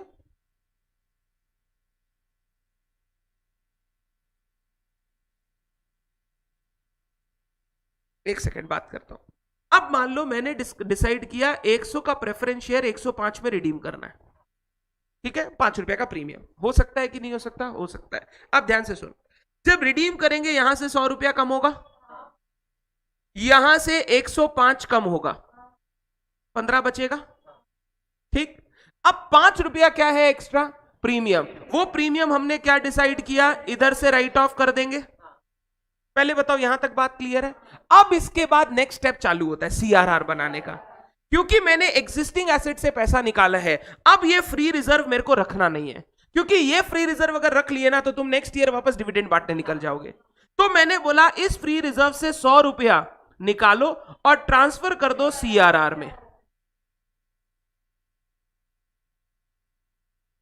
ये एक अलग काम है और पेमेंट एक अलग काम है। दो अलग अलग काम कर रहे हैं। पहले पेमेंट सारा कर दो, वो काम कंप्लीट कर लो, उसके बाद सीआरआर बनाने के बारे में सोचना है। अगर मैंने एग्जिस्टिंग एसेट को हाथ लगाया तब तो ये बनाएंगे, अगर मान लो मैंने नया शेयर रिप्लेस कर दिया है तो फिर ये भी बनाने का दरकार नहीं है। ये सेकंड काम है, ये फर्स्ट काम नहीं है, ये बाद में करना है। पहले हम लोग रिडेम्पशन का काम कर रहे हैं, रिडेम्पशन कंप्लीट हो गया, उसके बाद डिस्कस कर रहे हैं कि सीआरआर कितना हमको बनाना पड़ेगा। पहला वाला केस ध्यान से सबको समझ में आया? तो दो चीज सिखाया, सुनना एक सेकेंड। अगर सीआरआर, अगर आप एग्जिस्टिंग एसेट से रिडीम करते हो तब आपको सीआरआर बनाना है, नया शेयर इश्यू करके रिडीम करते हो तो सीआरआर। लॉजिक सिर्फ इतना है, जितना कैपिटल जा रहा है उतना ही कैपिटल वापस लाके रख दिए तो किसी को कोई प्रॉब्लम नहीं है। इन दैट केस आपको सीआरआर बनाने का दरकार नहीं है। अब बोलो, कोई फर्क नहीं पड़ता, तुम शेयर कितना इश्यू करना है वो ऐसे ही निकालोगे, पैसा तुम्हारे पास एक्स्ट्रा आ जाएगा। मान लो 10 रुपए का शेयर है तुम 12 पे इश्यू करना चाहते हो, शेयर कितना इश्यू करना होगा? 5 लाख डिवाइडेड बाई 10, 50,000। अब उसकी एंट्री तुम करो, bank account debit 50,000 into 12 to share capital 50,000 into 10 to securities premium 50,000 into 2। वो 2 रुपया तुम्हारे पास एक्स्ट्रा पड़ा हुआ रहेगा, तुम दूसरे काम में यूज कर लेना। हम लोग अभी पैसा चेक कर रहे हैं कि हम लोग अभी सेक्शन 55 को कंप्लाई कर रहे हैं। अभी मेरे पास पैसा का कोई कमी, अभी मेरे को प्रॉब्लम क्या है? या तो मैं एग्जिस्टिंग कैपिटल को रिप्लेस कर दूं, या फिर अगर एग्जिस्टिंग कैपिटल को रिप्लेस नहीं करूंगा तो सीआरआर बनाना पड़ेगा। अभी मैं किस चीज का डिस्कशन कर रहा हूं? मतलब रिडेम्पशन करने के लिए जो भी चीजें चाहिए थी सब मेरे पास है। मेरे पास प्रॉब्लम क्या है? मैं एग्जिस्टिंग एसेट को हाथ नहीं लगाना चाहता, तो मेरे को नया शेयर इश्यू करना है। अब नया शेयर कितना इश्यू करना है उसका बोला, जितना कैपिटल जा रहा है उतना ही कैपिटल वापस रिप्लेस कर दीजिए। अगर वो कैपिटल नया प्रीमियम पे इश्यू हो रहा है तो वो पैसा पड़ा रहेगा आपके पास। और ऐसा भी तो हो सकता है पुराना शेयर प्रीमियम पे रिडीम हो रहा है, तो वो पैसा आप एग्जिस्टिंग एसेट से निकाल के दीजिए और उस लॉस को राइट ऑफ कर दीजिए। तो एक्स्ट्रा पैसा आए या एक्स्ट्रा पैसा जाए उससे हमको मतलब नहीं है। मेरा सिर्फ मेन मुद्दा यह है, मेरा जितना कैपिटल जा रहा है उतना कैपिटल रिप्लेस हो जाना चाहिए। सर मान लो शेयर डिस्काउंट पे इश्यू किया तो वो अलाउड ही नहीं है। डिस्काउंट पर तो शेयर इश्यू कर ही नहीं सकते, तो वो अलाउड ही नहीं है। सर डिस्काउंट पे रिडीम किया तो कोई फर्क नहीं पड़ता, कैपिटल को कैपिटल से रिप्लेस करना, discount will be treated as a separate profit, वो अलग अकाउंट फॉर होगा। कैपिटल जितना जा रहा है उतना कैपिटल आपको लाके वापस रखना पड़ेगा। सिंपल रूल है, मैं तेरे को बता रहा हूं। एक केक है घर पे, तेरा बर्थडे पार्टी है, बर्थडे पार्टी में केक लाया गया, ठीक है। अब क्या होता है, हमारी आदत क्या है, जैसे ही बर्थडे पार्टी है केक वगैरह आया तो घर के जो बच्चे होते हैं उनका दूसरे के गेस्ट आने से पहले हाथ मारने का कोशिश करते हैं कि भाई कुछ हमको मिल जाए पहले पहले। अब क्या है, मम्मी ने बोला खाना है प्रॉब्लम नहीं है, बट जितने लोगों को मैंने इनवाइट किया है उतने के लिए मेरे को 2 पाउंड का केक चाहिए। कोई भी बच्चा खाएगा वो उतना वापस लाके रखेगा। कोई भी बच्चा खाएगा आपको उतना ही केक वापस लाके रखना पड़ेगा। खाएगा ही नहीं तो बात खत्म हो गया, प्रॉब्लम सॉल्व। अगर आपने खाया नहीं तो आपको वापस लाके रखना भी, बट अगर आप वहां से निकाल रहे हो तो आपको उतना ही वापस रखना। सिंपल, कैपिटल को कैपिटल से रिप्लेस करना है। मेरा बिफोर रिडेम्पशन और आफ्टर रिडेम्पशन जो कैपिटल और क्रेडिटर्स का रिश्ता था, रेशियो था, वो सेम रहना चाहिए। तब क्रेडिटर क्या बोलेगा, चलो कोई चेंज नहीं हुआ है, मालिक जितने गए उतने ही मालिक वापस आ गए, तो अब कोई नुकसान होगा तो मेरे को डरने का बात नहीं है। पहले नुकसान कौन भुगतेगा? मालिक। फिर हमारे ऊपर बात आएगी, हमको कोई टेंशन का बात है ही नहीं। क्रेडिटर को टेंशन कब है? एसेट कम कर दिए, मालिकों को भी भेज दिया, मालिकों को भी पेमेंट करके निकाल दिया और एसेट भी कम हो गए, हमारा क्या होगा? कल अगर कोई नुकसान होगा, मालिक जो मेरे सामने शील्ड था, जो पहले नुकसान बियर करता, वो तो चला गया, अब नुकसान किसको बियर करना पड़ेगा? हमको बियर करना पड़ेगा। क्रेडिटर को वो टेंशन है। कभी भी ध्यान रखना, अगर वाइंडिंग अप का लॉजिक याद हो तो वाइंडिंग अप में हमने क्या सीखा था? पहले किसको पेमेंट होता है? क्रेडिटर, फिर प्रेफरेंस शेयर, फिर इक्विटी शेयर। मतलब लास्ट में पेमेंट होता है इक्विटी शेयर। यानी कोई भी नुकसान होगा तो उस नुकसान को बियर कौन करेगा? सबसे पहले इक्विटी। जब इक्विटी पूरा खत्म हो जाएगा, उससे भी ज्यादा नुकसान है, तो फिर प्रेफरेंस, प्रेफरेंस भी पूरा खत्म हो जाएगा, उसके भी बाद नुकसान है, तो क्रेडिटर को बियर करना पड़ेगा। तो क्रेडिटर देख रहा है एसेट भी कम होते जा रहा है, कैपिटल भी रीपे होते जा रहा है, अब तो कोई भी नुकसान हुआ तो ना मेरे पास एसेट है पैसा लाने के लिए और ना कोई शील्ड है जो हमको बचा सकेगा। इन दैट केस क्रेडिटर को डर लगता है। क्रेडिटर बोलता है आप मालिकों को रीपे करके निकालिए मत, मालिक निकल जाएंगे तो फिर कोई नुकसान होगा कौन देखेगा? बाईबैक में इसीलिए तो एक लिमिट दिया हुआ है एक्ट में। प्रेफरेंस शेयर तो सारा रिडीम कर दे रहे हो, जब बाईबैक की बात आएगी ना, मैं बोलूंगा सारा बाईबैक नहीं हो सकता, बाईबैक की लिमिट है भैया 25%। 25% से ज्यादा शेयर एक साल में बाईबैक नहीं, तो आप तो अपने सारे शेयर होल्डर को पेमेंट करके वापस कर दोगे पैसा, और क्रेडिटर बैठा रह जाएगा, देखता रह जाएगा, पैसा रहेगा ही नहीं।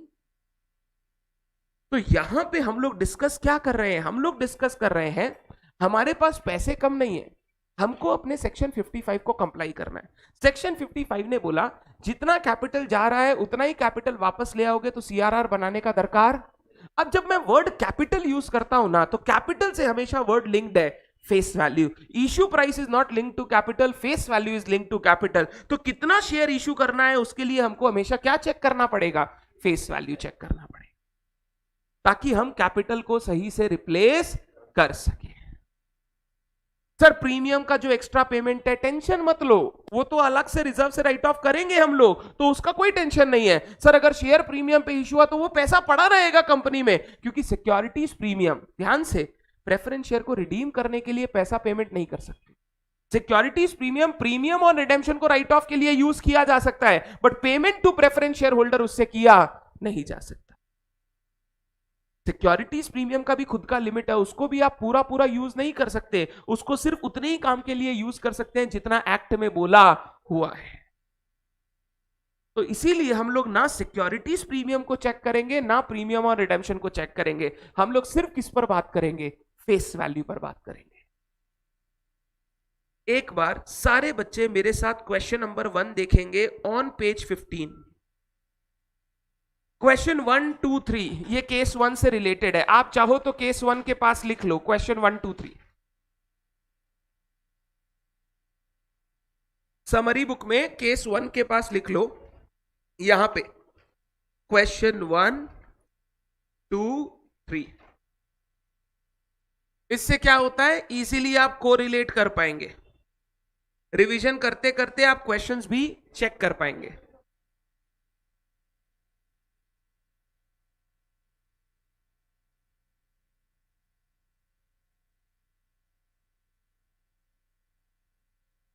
सुजीत तुम्हारी मम्मी फिर चाटा भी मारती होगी, वो भी बताओ आगे।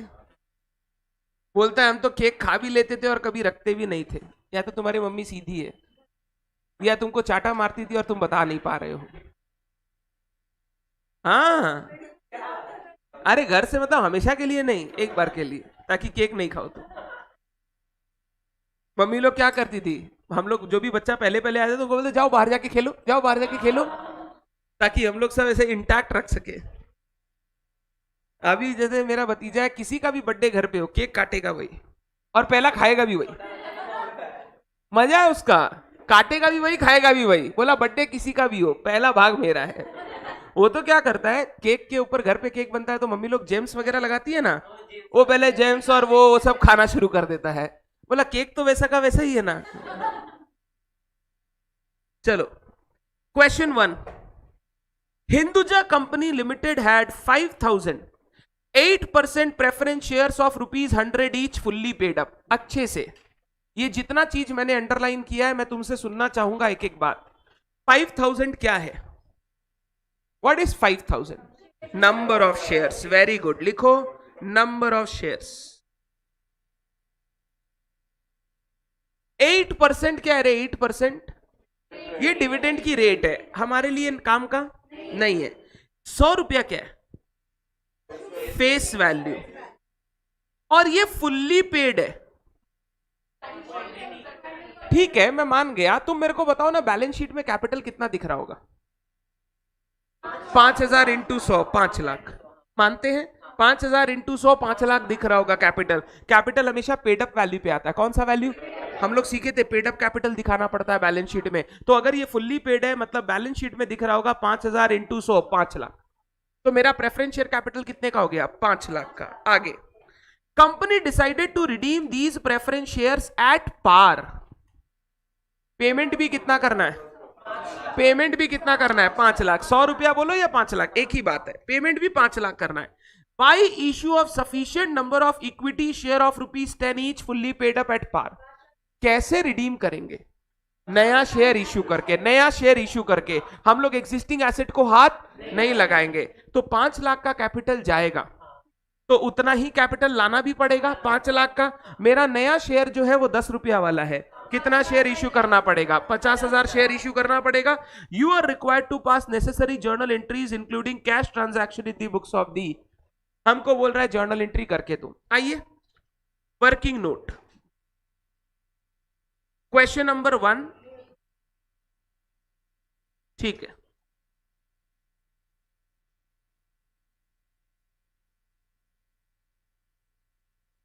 क्यों 2 मिनट रुके?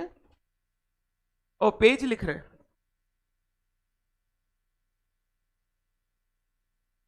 7-8 पेज छोड़ दो ना।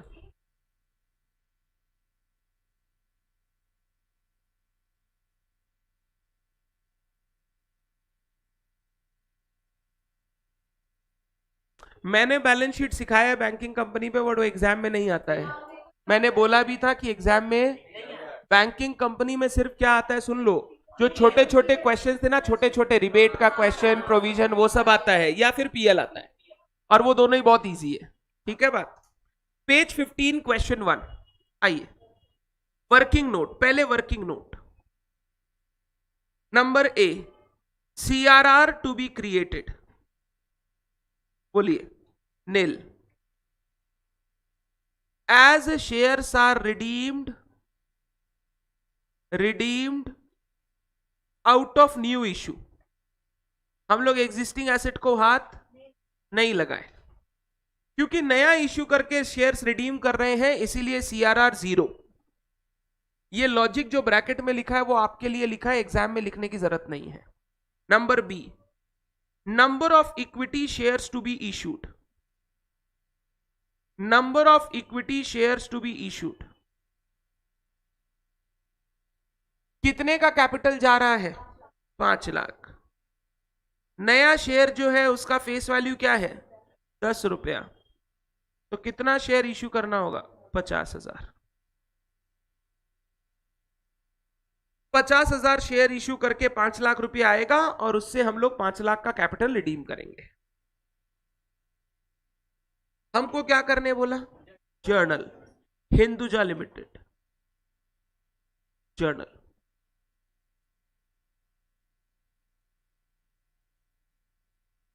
नंबर ए, पहले रिडेम्पशन प्राइस ड्यू करेंगे कि शेयर होल्डर को पैसा देना है, जर्नल एंट्री।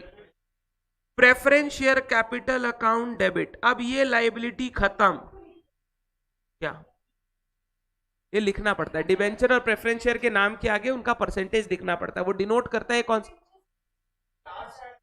क्लास। मतलब ये हो सकता है तुम्हारे यहाँ 3 डिबेंचर इश्यू किया हो, तो तुमको नाम लिखेंगे नहीं तो पता कैसे चलेगा कौन सा डिबेंचर कौन सा वाला है। 8% preference share capital account debit, हमेशा face value 5,000 into 100, 5 lakh, to 8% preference share holders. आप प्रेफरेंस शेयर होल्डर्स भी लिख सकते हैं, उधर 8% नहीं भी लिखेंगे चलेगा। 2 प्रेफरेंस शेयर होल्डर्स। नरेशन वही, being redemption proceeds due, being redemption proceeds due, हमने रिडेम्पशन का पैसा ड्यू किया क्योंकि मैच्योरिटी आ गया है, अब पैसा देना पड़ेगा। ड्यू करने के बाद बताओ क्या करते थे, इकट्ठा करते थे। इकट्ठा करने के लिए इस बार क्या किया, शेयर्स इश्यू किया। Bank account debit to equity share capital, 50,000 share, कितना रुपया वाला, 10। क्या पार पे इश्यू किया तो प्रीमियम नहीं आएगा, 5 लाख। ब्रैकेट में being equity shares issued,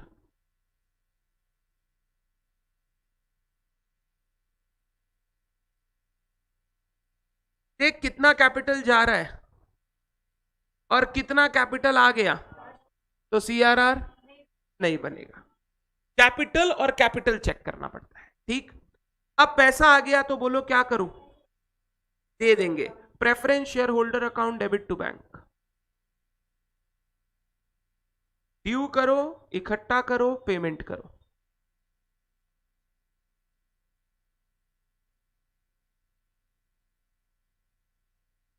being payment made to share holders. Narration एकदम शॉर्ट एंड क्रिस्प रखना, ज्यादा ज्ञान देने का जरूरत नहीं है वहां पे। Being payment made to preference share holders, ना ना ना ना, कंपनी रेजोल्यूशन डेटेड, ये वो लिखना पड़ता है कंपनी में, क्योंकि कंपनी में कोई भी काम होता है तो वो किसी रेजोल्यूशन के बाद होता है। अब नहीं लिखना है, वो बचपन में लिखना, और रियल में लिखना चाहिए, वो लिखा जाता है कि ये जो काम हुआ है इसमें शेयर होल्डर की या किसी की रेजोल्यूशन चाहिए, वो रेजोल्यूशन कौन सा है जिसके अंदर ये काम हुआ है, लिखना पड़ता है। रेजोल्यूशन नंबर है, डेटेड, सब लिखना पड़ता था। नहीं, एग्जाम में आप यही लिखेंगे जो मैं लिखा रहा हूं, ठीक। बचपन में वो 12 में लिखना पड़ता है, अब नहीं लिखना है। क्लियर है बात? क्वेश्चन नंबर 2 में आएंगे। Question number 2,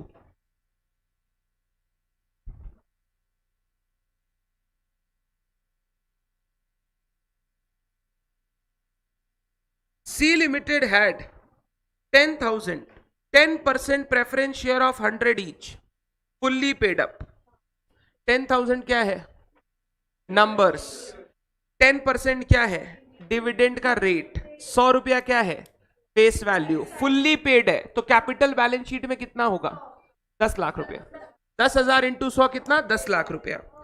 company decided to redeem these preference shares at पार।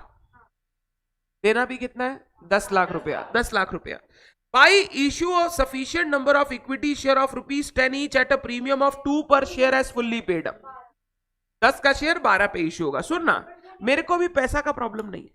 मेरे को ये बताओ, हम लोग रिडेम्पशन कहां से कर रहे हैं? नया शेयर इश्यू करके। एग्जिस्टिंग एसेट को हाथ, तो सीआरआर बनाने का दरकार, बट एक शर्त है, जितना कैपिटल जाएगा उतना कैपिटल लाना होगा। अब सुन, 10 लाख का कैपिटल जा रहा है, अगर 10 लाख का नया कैपिटल लाना है तो कितना शेयर इश्यू करना होगा? 1 लाख। तो मैं 10 लाख डिवाइडेड बाई 12 नहीं करूंगा, 10 लाख डिवाइडेड बाई 10 करूंगा, फेस वैल्यू। तो 10 लाख डिवाइडेड बाई 10 करूंगा, 1 लाख शेयर आएगा।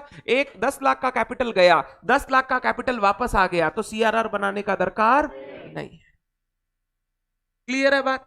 आगे, you are required to pass necessary journal entry. काटो, नहीं पास करना। अरे सेम जर्नल एंट्री होगा, बस खाली एक चीज चेंज होगा। बोलो क्या? 2 सिक्योरिटीज प्रीमियम आ जाएगा। मेरे को ना सिर्फ ये करके दो कैलकुलेशन, और बुक में ही कर दो। मेरे को सिर्फ कैलकुलेशन करके दो और बुक में ही कर दो। CRR is equal to nil, number of equity shares to be issued, ₹10 lakh का कैपिटल जा रहा है, नया कैपिटल आ रहा है 10 रुपया वाला, तो 1 लाख शेयर इश्यू करेंगे तो कैपिटल को कैपिटल से रिप्लेस करना है वाला काम हो जाएगा। कभी भी 10 लाख डिवाइडेड बाई 12 मत कीजिएगा, हमको यहां पर पैसा का दरकार नहीं है। पैसा सोचते तो 12 रुपया, हम लोग यहां पर पैसा नहीं सोच रहे, हम लोग सेक्शन 55 के बारे में सोच रहे। वो बोलता है या तो कैपिटल को कैपिटल से रिप्लेस कर दे, वो नहीं कर पाए तो फिर सीआरआर बना। तो मैं अगर कैपिटल को कैपिटल से रिप्लेस करना चाहता हूं तो मेरे को क्या देखना पड़ेगा? Face value. मेरे लिए इश्यू प्राइस रेलिवेंट नहीं है। क्लियर है यहां पे? नेक्स्ट क्वेश्चन, क्वेश्चन 3 यहीं पे करना है। मेरे को जर्नल्स नहीं चाहिए, यहीं पे करना है। अब यहां पे तुम एक गलती करोगे, पढ़ो।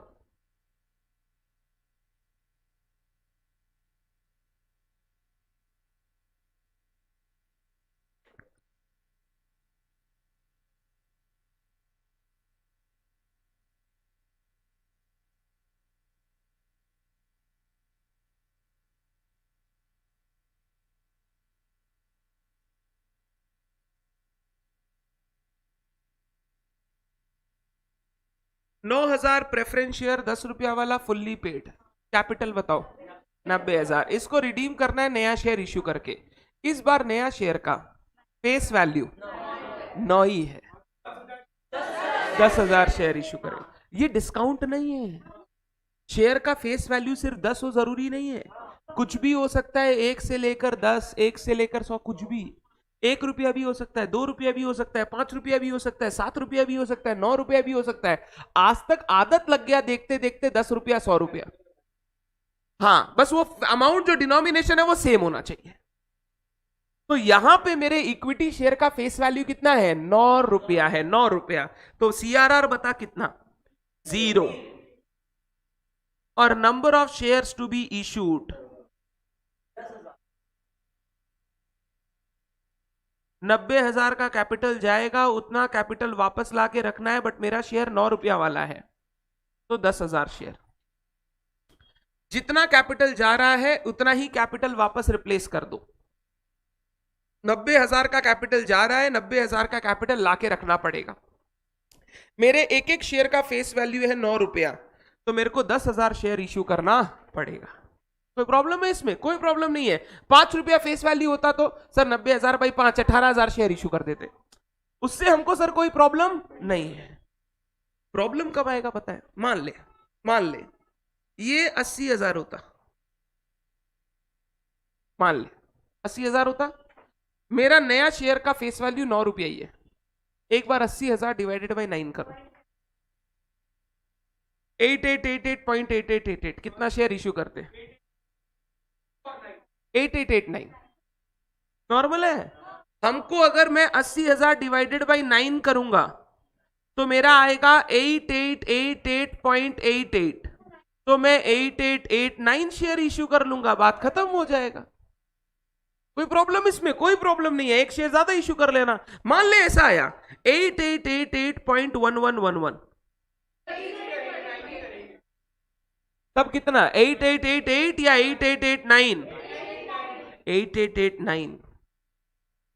ये नॉर्मल राउंडिंग ऑफ नहीं, समझो। मेरे को बोला गया, जब मैं कैपिटल चेक किया तो मेरा कैपिटल आ रहा है नंबर ऑफ शेयर 8888.11, मतलब 8888 शेयर इश्यू करने से काम नहीं चलेगा, मेरे को इसके साथ 0.11 भी इश्यू करना पड़ेगा, बट 0.11 इश्यू तो बेटर है 8889 इश्यू कर लो। एक शेयर ज्यादा इश्यू करोगे तो प्रॉब्लम, बट अगर कम इश्यू करोगे तो पता है क्या होगा? कैपिटल कम रिप्लेस होगा। कैपिटल कम रिप्लेस होगा तो उतना रुपया का सीआरआर बनाना, बट हम सीआरआर बनाना नहीं चाहते, क्योंकि हम सिर्फ किससे रिडीम करेंगे? नया शेयर से। क्योंकि नया शेयर से रिडीम करना है तो फिर 8888 नहीं 8889 शेयर इश्यू करो।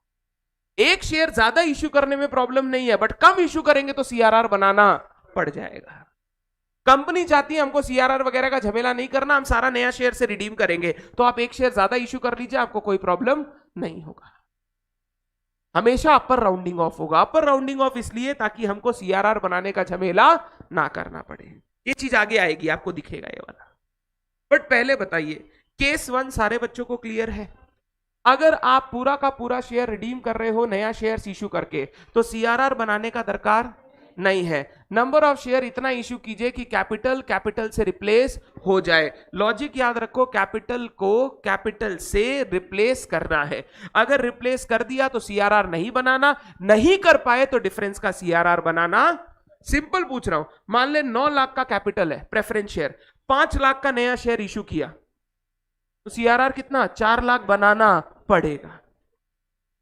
तो मेरे को सिर्फ ध्यान रखना है कैपिटल को कैपिटल से रिप्लेस करना है। पहला वाला बात क्लियर है? सेकंड केस पढ़ो, मेरे को लगता है तुम खुद बता दोगे। केस 2,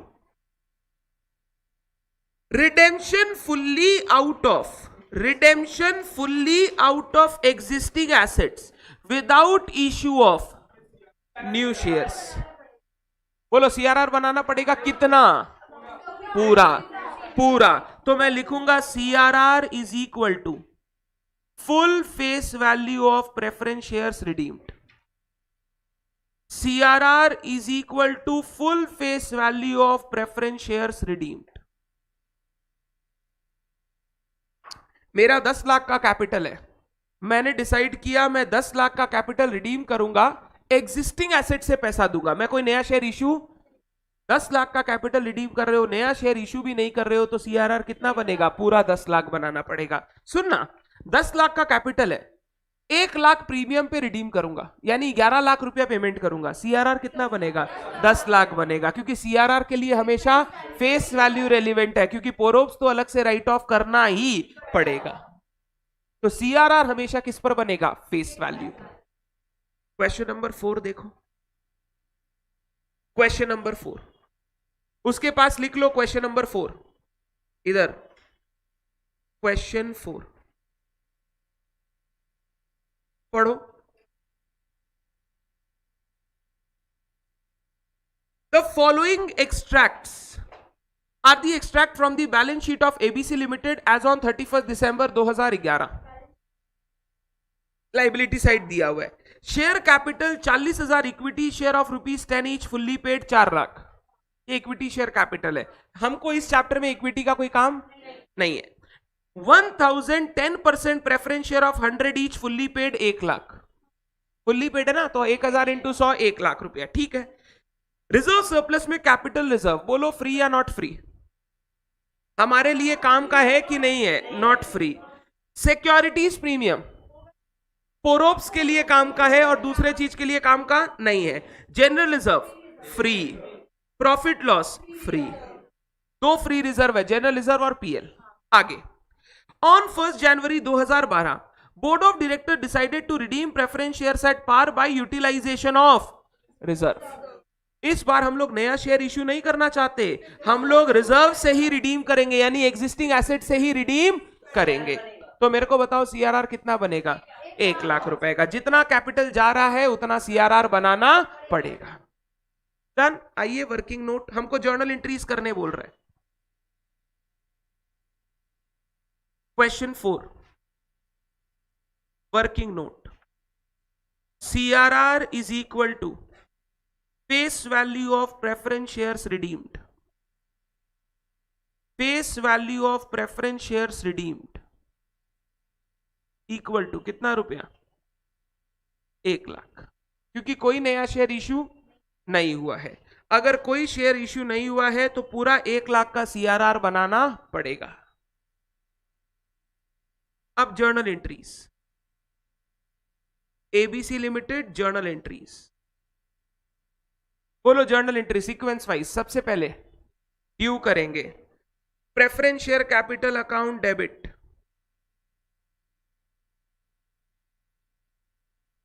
एक लाख रुपए का है। क्या कोई प्रीमियम है? नहीं, तो टू प्रेफरेंस शेयर होल्डर देना भी कितना है? 1 lakh.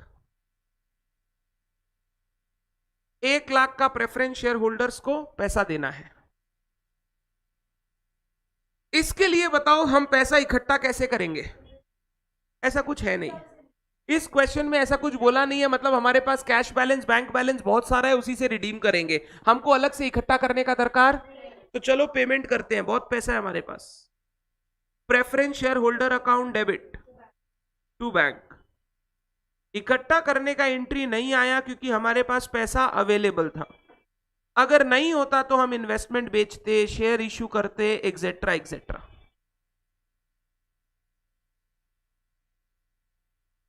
Preference share holder to bank, payment कर दिया।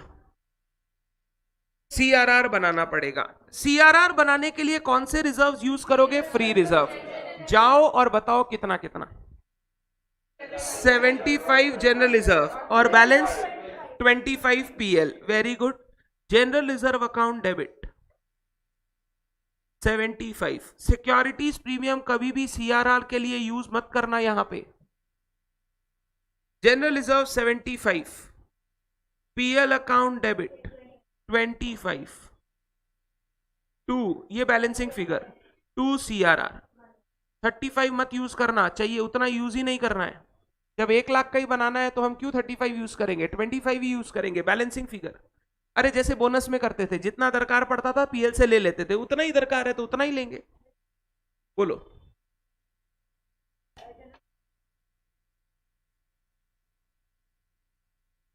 करेक्ट, बिल्कुल सही है। अभी देखो मेरे को रितिका क्या बोल रही है। रितिका बोल रही है सर आप बैलेंस शीट को चेंज करके दिखाइए। चलो ठीक है, करते हैं। अरे मतलब वो यही बोल रही थी। एंट्री लिख लो पहले।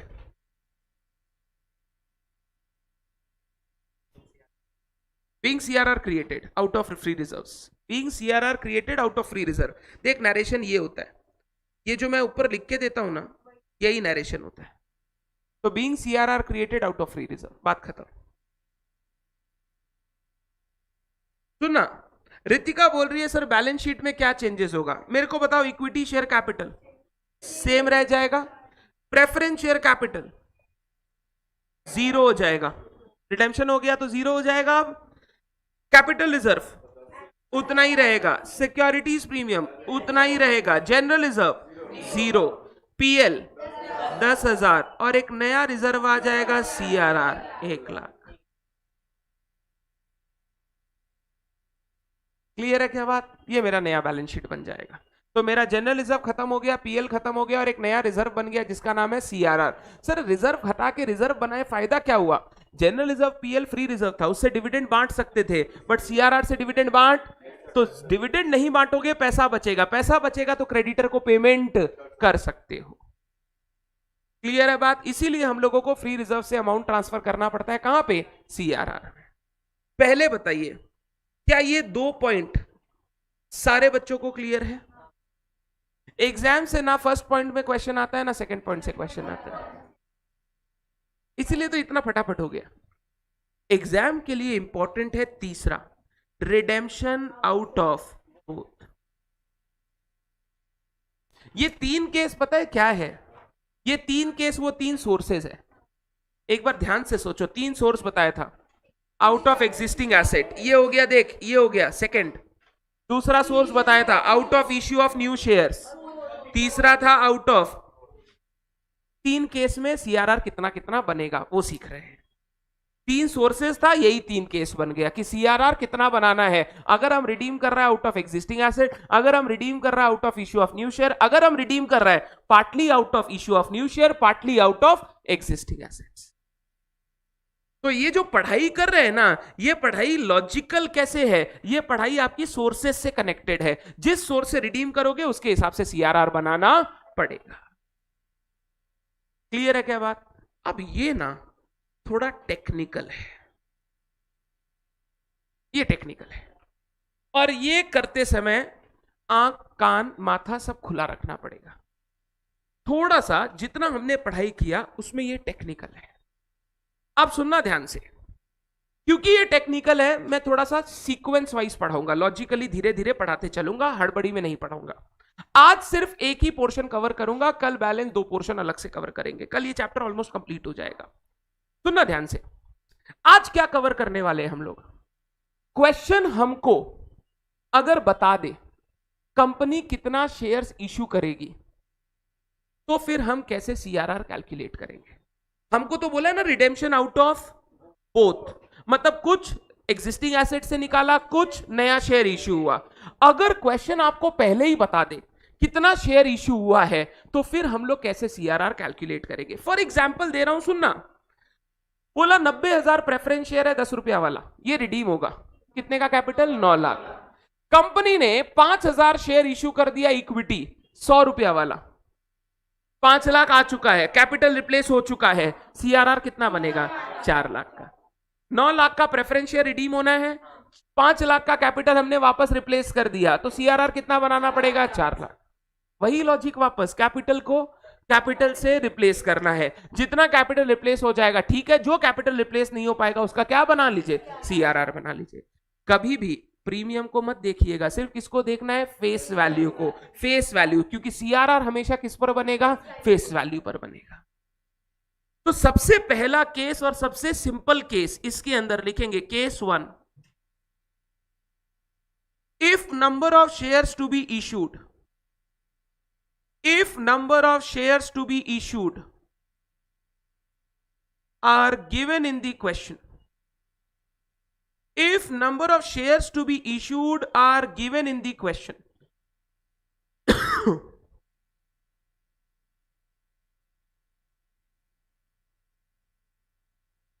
अगर शेयर्स कितना इश्यू होगा वो पहले से ही आपको बता दिया जाए,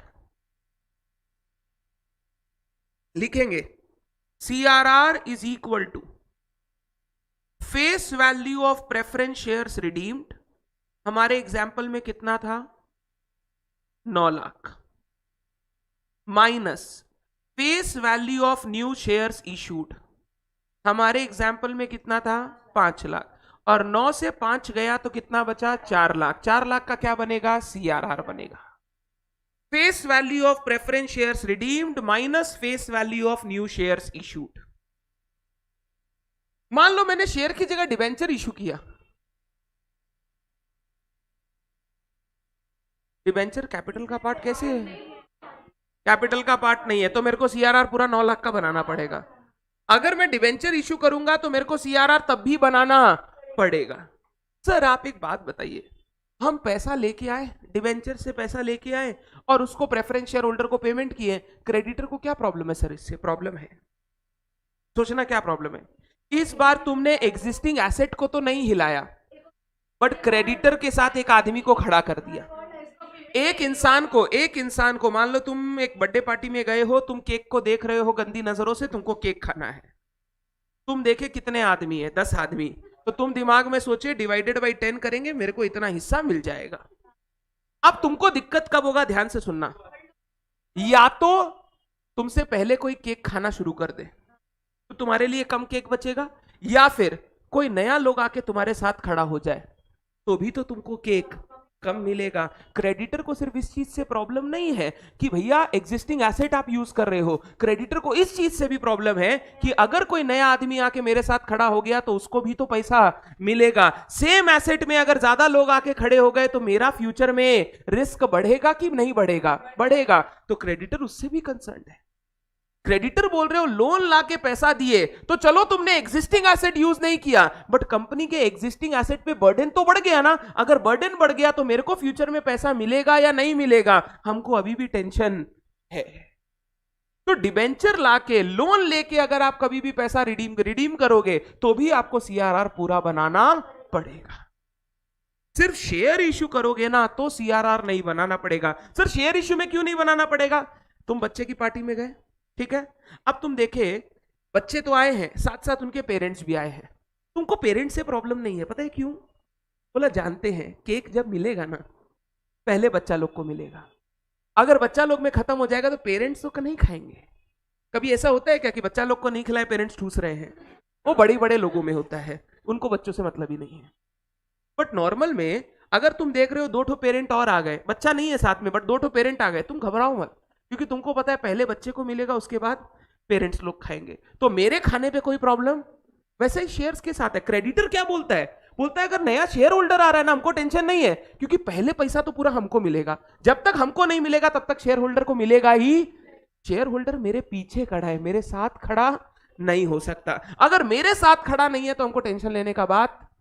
डिबेंचर होल्डर मेरे पास में आके खड़ा हो जाएगा और वो उसी केक में हाथ मारेगा जो मेरा केक था। ये लॉजिक है। इसीलिए डिबेंचर इश्यू करके रिडेम्पशन करोगे सीआरआर बनेगा, बट अगर शेयर इश्यू करके रिडेम्पशन करोगे तो सीआरआर बनाने का दरकार नहीं पड़ेगा। चाहे पापा दादाजी से पैसा लेके शादी करे या उसी पैसे पर को गिरवी रख के एक लोन ले, दोनों में ही तो मेरे ताऊजी लोग को प्रॉब्लम होगा, हाँ या ना? मेरे पापा बोले हम आपसे पैसा नहीं ले रहे हैं, हम लोन ले रहे हैं, बट ये लोन जो 20 लाख रुपए का ले रहे हैं ये वो 20 लाख रुपया मेरा है जो आपके पास रखा हुआ है, अगर हम नहीं चुका पाए तो आप उससे चुका दीजिएगा, तो भी तो उतना ही प्रॉब्लम है जितना पहले प्रॉब्लम था। समझ रहे बात को? तो हमको उस केस में भी सीआरआर बनाना। खाली मैं किस केस में सीआरआर नहीं बनाऊंगा? जब शेयर इश्यू होगा। डिबेंचर इश्यू करोगे तो सीआरआर बनाना पड़ेगा, ये चीज ध्यान रखिएगा हमेशा। बाईबैक में भी सेम चीज लेके चलते हैं। इंस्टीट्यूट थोड़ा सा गलत करता है बट हम लोग सेम लॉजिक लेके चलेंगे। क्लियर है बात? अभी क्वेश्चन नंबर 5 पढ़िए। हाँ,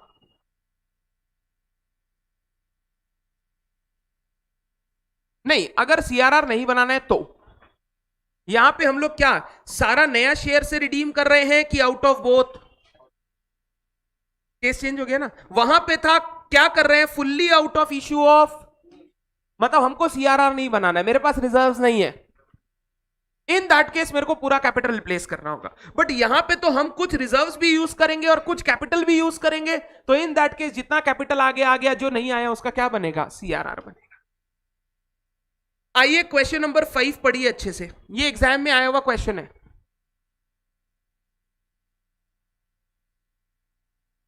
अरे भूख लग रहा है तो तुम तो घर बैठ के पढ़ रहे हो, मजे से खाओ ना। कल सुने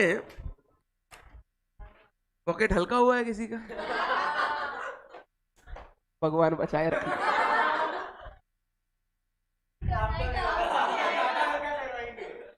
ठीक है यार, हम डेबिट कार्ड ले लेंगे नवीन क्लासेस का।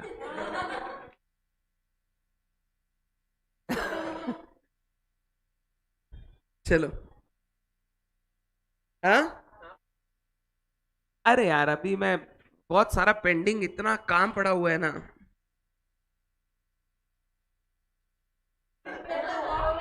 नवनीत भैया रंगीले आदमी है।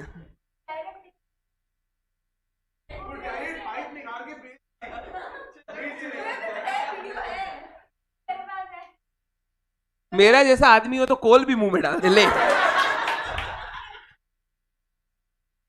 गंदा।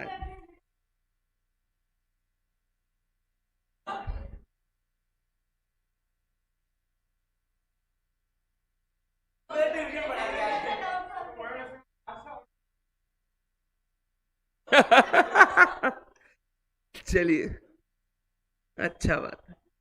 सी लिमिटेड हेड, हमको ऐसा जगह ऐसे भी पसंद नहीं है। हम हुक्का वाला जगह में ज्यादा देर अपने आप को रख नहीं सकते। हम चाय ब्रेक में भी जाते हैं ना, हम हमेशा बाहर बैठते हैं। हम वो हुक्का वाला लाउंज में बैठते हैं, मेरा माथा खराब हो जाता है। हम बोला साला हम पी नहीं रहे, बट खराब तो मेरा ही हो रहा है। वो तुम लोग नहीं, तुमको सिखाएंगे, कभी जाएंगे तो सिखाएंगे कैसे हुक्का टाना जाता है, ठीक है? उसमें ऐसे, हाँ। देख एक बार सही से कहां से धुआं आ रहा है। अरे मतलब आस पास वाला लोग कर रहा था, हम नहीं कर रहा था। ये सब हम लोग, मेरे, हमको तुमको पता है हर चीज का शौक है, बेवकूफी का शौक नहीं है। हमको बोल रहा है भाई एक बार पी के देख कैसा लगता है।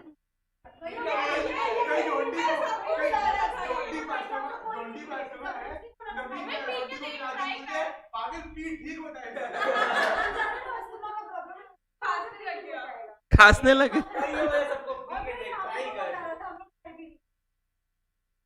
ये सहा क्या? नहीं, बेली डांस देखने से आंखों को शांति मिलती है। क्या? वो इतनी सी तो है वो।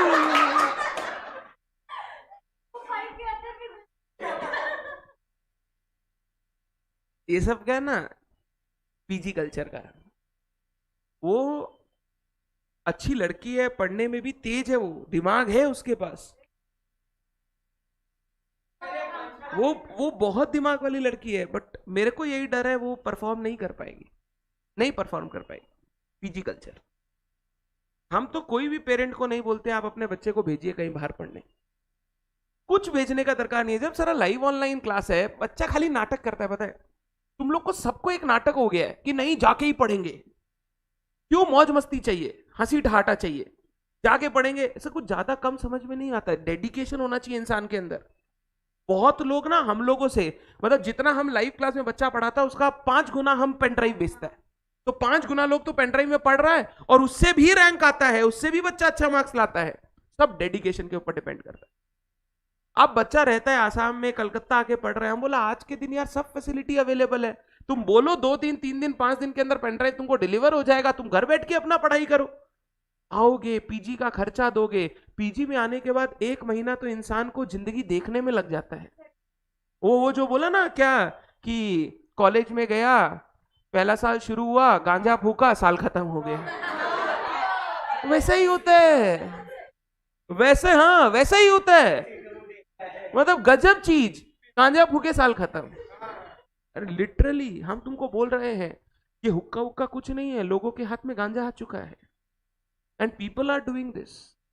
एंड इन यहां पे गिरीश बाग में तुमको मिल जाएगा। Don't do this, these are ruining your lives. आप बहुत मेहनत कर सकते हैं, आप लाइफ में कुछ अच्छा कर सकते हैं, और फिर 2 साल बाद आप रिग्रेट करके बोलेंगे क्यों इस कोर्स में घुसे, क्या मिला मेरे को। कोर्स का गलती नहीं है, आपका गलती है। आप अपने आप को मेंटेन नहीं कर पाए, आप वो नहीं सीख पाए जो कोर्स सिखाने की कोशिश कर रहा था। Don't be in these bad things. और ट्राई करने का कुछ जरूरत नहीं है। ट्राई करने के लिए लाइफ में बहुत सारा, आप एडवेंचर ट्राई कीजिए, आप घूमने जाइए, कोई प्रॉब्लम नहीं है। घूमने का नशा रखिए, खाने का नशा रखिए, ट्रैवलिंग कीजिए, पीने का नशा मत रखिए। ना सिगरेट, ना दारू, ना हुक्का, कुछ काम नहीं आएगा। एक बार आदत लग जाएगा ना, इतना खराब आदत है तुम चाह के छोड़ नहीं पाओगे, चाह के छोड़ नहीं पाओगे। और हेल्थ तो किस लेवल पे खराब होगा आपने सोच ही नहीं सकते, उसके अंदर क्या मिलाता है।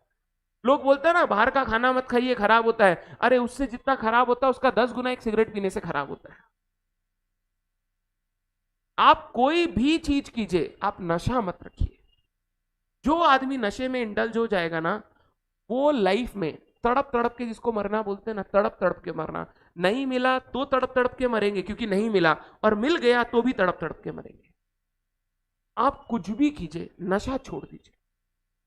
आप पार्टी करें, हमको कोई प्रॉब्लम नहीं है, आप घूमने जाए, कोई प्रॉब्लम नहीं है, पढ़ाई भी साथ साथ कीजिए, नशा का आदत मत डालिएगा, कोई भी चीज का, कोई भी चीज।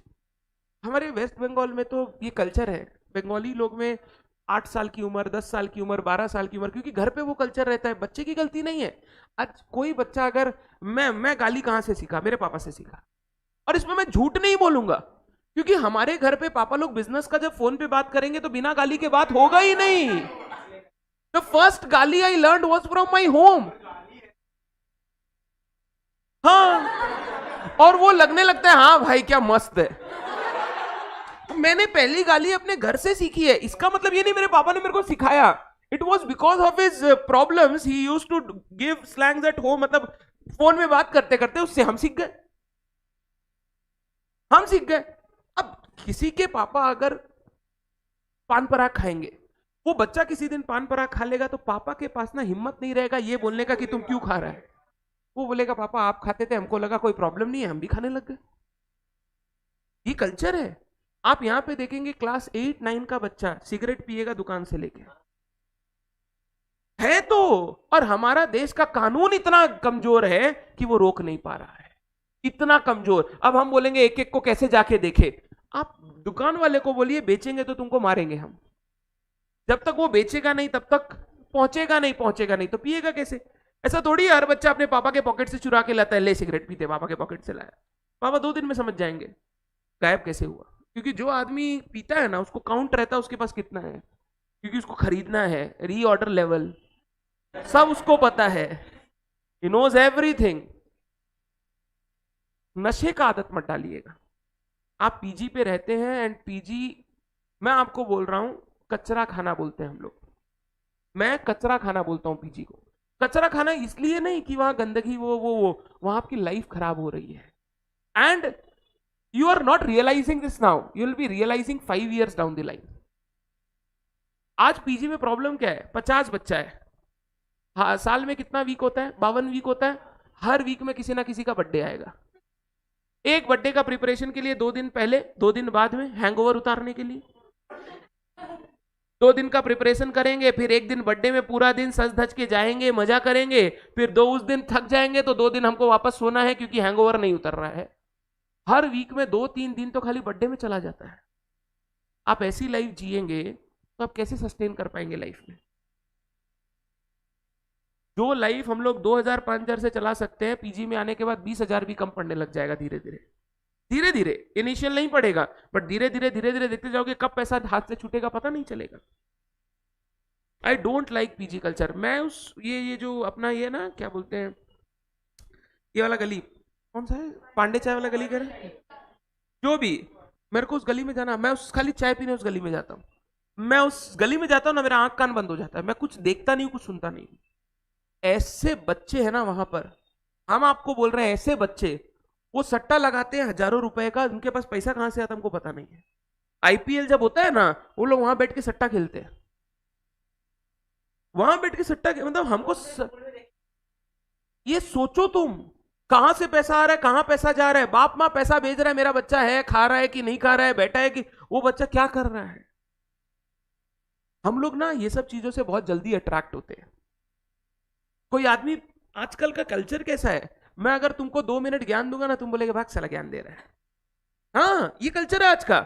और तुमको वही कोई आदमी बोलेगा ना, चल दारू पीने चल, हाँ हाँ चल चल भाई, कितना कूल है तुम यार, चल मेरे साथ। यही कल्चर खराब कर रहा है आपको। And you will realise this not now, 3 साल बाद, 4 साल बाद, जब कुछ होगा नहीं हाथ में और भटकेंगे जॉब के लिए, पैसे के लिए, उस समय आपको लगेगा कि यार मैंने क्या कर दिया। और आप ही अपने बच्चे को समझाएंगे। आपका जब बच्चा होगा उसको बोलेंगे सिगरेट मत पीना, दारू मत पीना, बहुत खराब चीज होती है। हम लोग जो करते हैं, हम आज सुबह MS धोनी का एक वीडियो देखा, शॉर्ट्स देख रहा था मैं, कितना अच्छा बात बोला। एक क्वेश्चन पूछा कि इंडिया को अगर आप देखते हो आगे 25 साल में कहां जाना चाहिए। बोला इंडियंस को सिर्फ 2 काम करना है। नंबर 1, ऑनेस्ट होना सीखना है। You have to be honest at least to yourself. And number 2, ज्ञान देना बंद करना है, ज्ञान फॉलो करना शुरू करना है। ज्ञान देना बहुत आसान है। आज मैं तुमको अभी ज्ञान दे रहा हूं और नीचे ही मैं सिगरेट पीऊं, तुमको कैसा लगेगा? तुम्हें लगेगा भैया बड़ा बड़ा बात कर रहे थे और खुद जाके सिगरेट पी रहे हैं। जो चीज तुम कर नहीं सकते उसका बात अगर तुम बोलोगे ना, कोई उस बात को सुनेगा नहीं। बट आज हम, मेरे पापा को भी तुम बोल दोगे ना जाके, अविनाश भैया सिगरेट पी रहे थे हम देखे, मेरे पापा मेरे को कुछ बोलेंगे नहीं रात को आके, क्योंकि वो जानते वो करेगा ही नहीं कभी। उनको इतना भरोसा है हम कुछ करके आ जाएंगे, गलत करके नहीं आएंगे। हमको वो पापा कहां कहां छोड़ चुके हैं कि कहीं चला जाए, इधर घूमने चला जाए, उनको आंख बंद करके भरोसा है, क्योंकि आई वोंट डू दैट। वो मेरे एथिक्स में ही नहीं है। तुमको कभी नहीं दिखेगा अविनाश भैया is doing something which he tells not to do.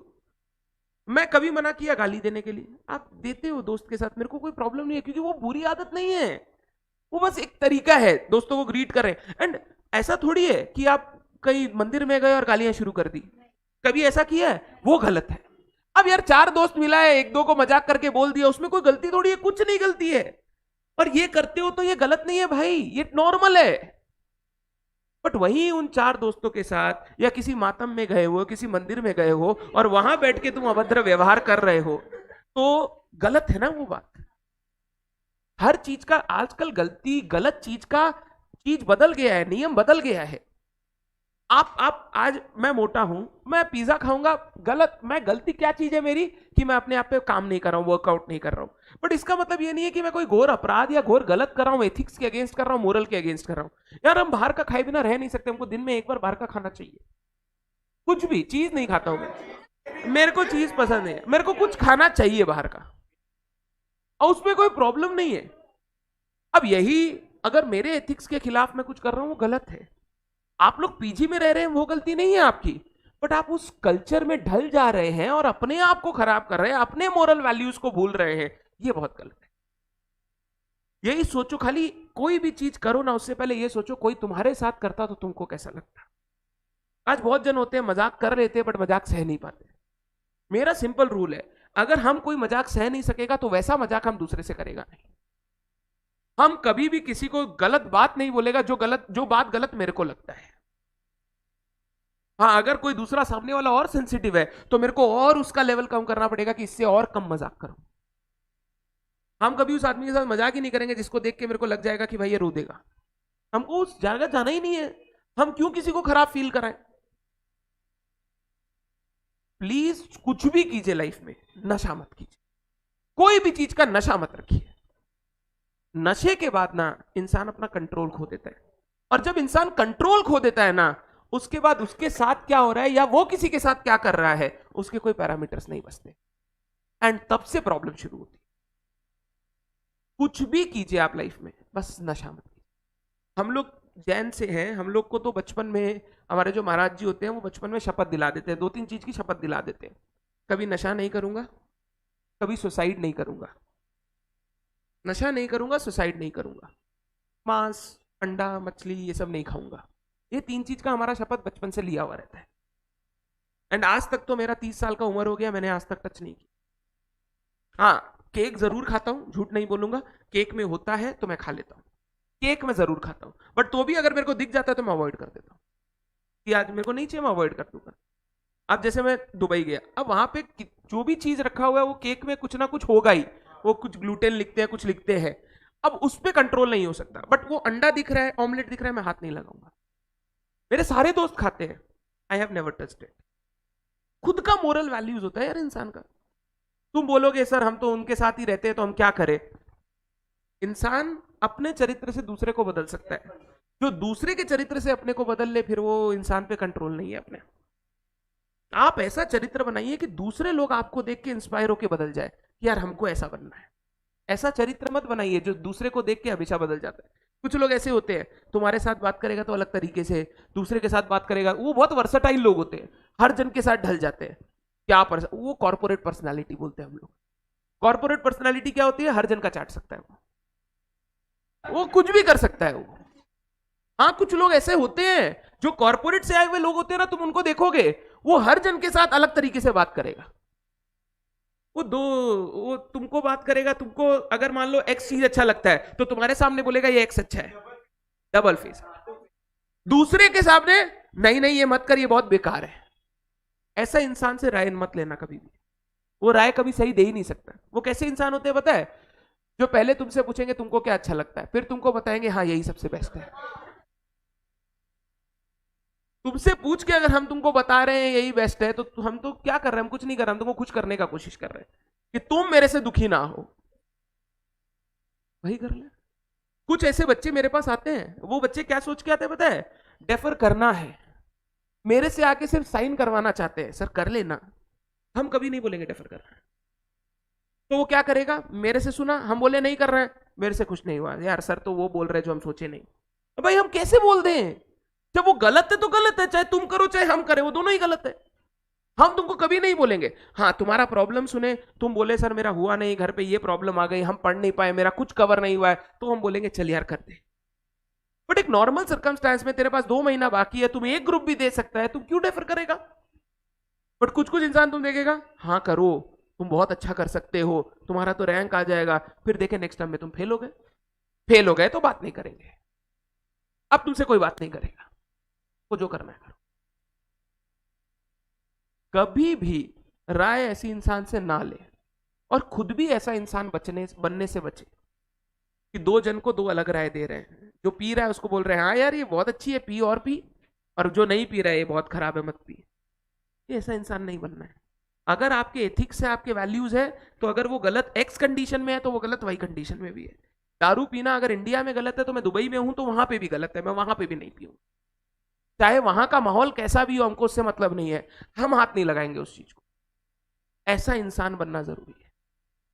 जिनके वैल्यूज और मोरल बहुत स्ट्रांग होंगे ना, तुम देखोगे वो आदमी जल्दी से जिंदगी में गिरेगा नहीं।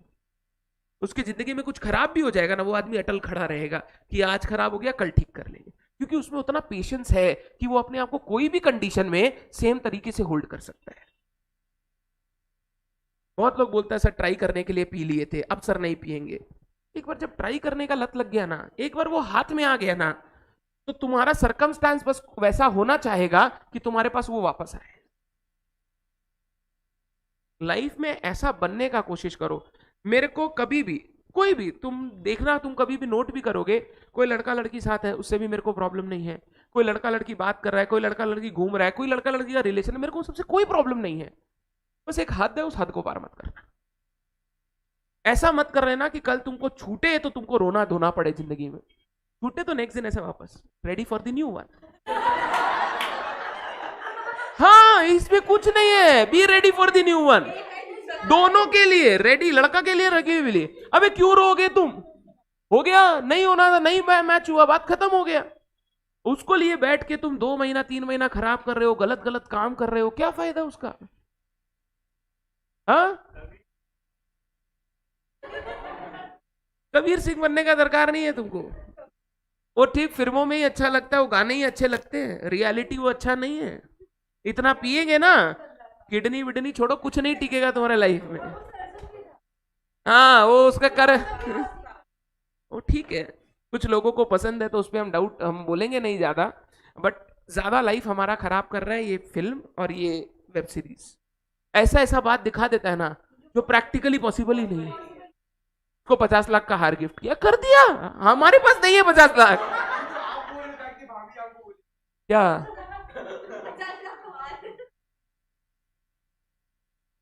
वो ऐसा कभी कुछ बोलेगी नहीं मेरे को।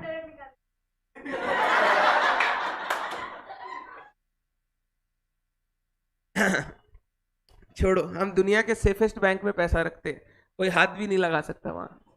मेरे पापा के पास ऐसा जगह पैसा रखिए ना, कोई हाथ भी नहीं लगाएगा वहां पे। नहीं बोलेगी, किसे बोलेगी? अभी हमको बहुत बोली चलो चलो ना गोल्ड के मार्केट है, हम बोला हमको नहीं आता है क्या गोल्ड होता है, हम दिला देंगे, नकली निकला तो हमको मत बोलना। बोली छोड़ो छोड़ो नहीं जाएंगे, तुम मेरे को परफ्यूम ही दिला दो। तो वो ठीक नहीं, सस्ता नहीं होता है परफ्यूम। हम अभी कुछ बोलेंगे नहीं, बट परफ्यूम सस्ता नहीं होता है, मत बोलना कभी भी।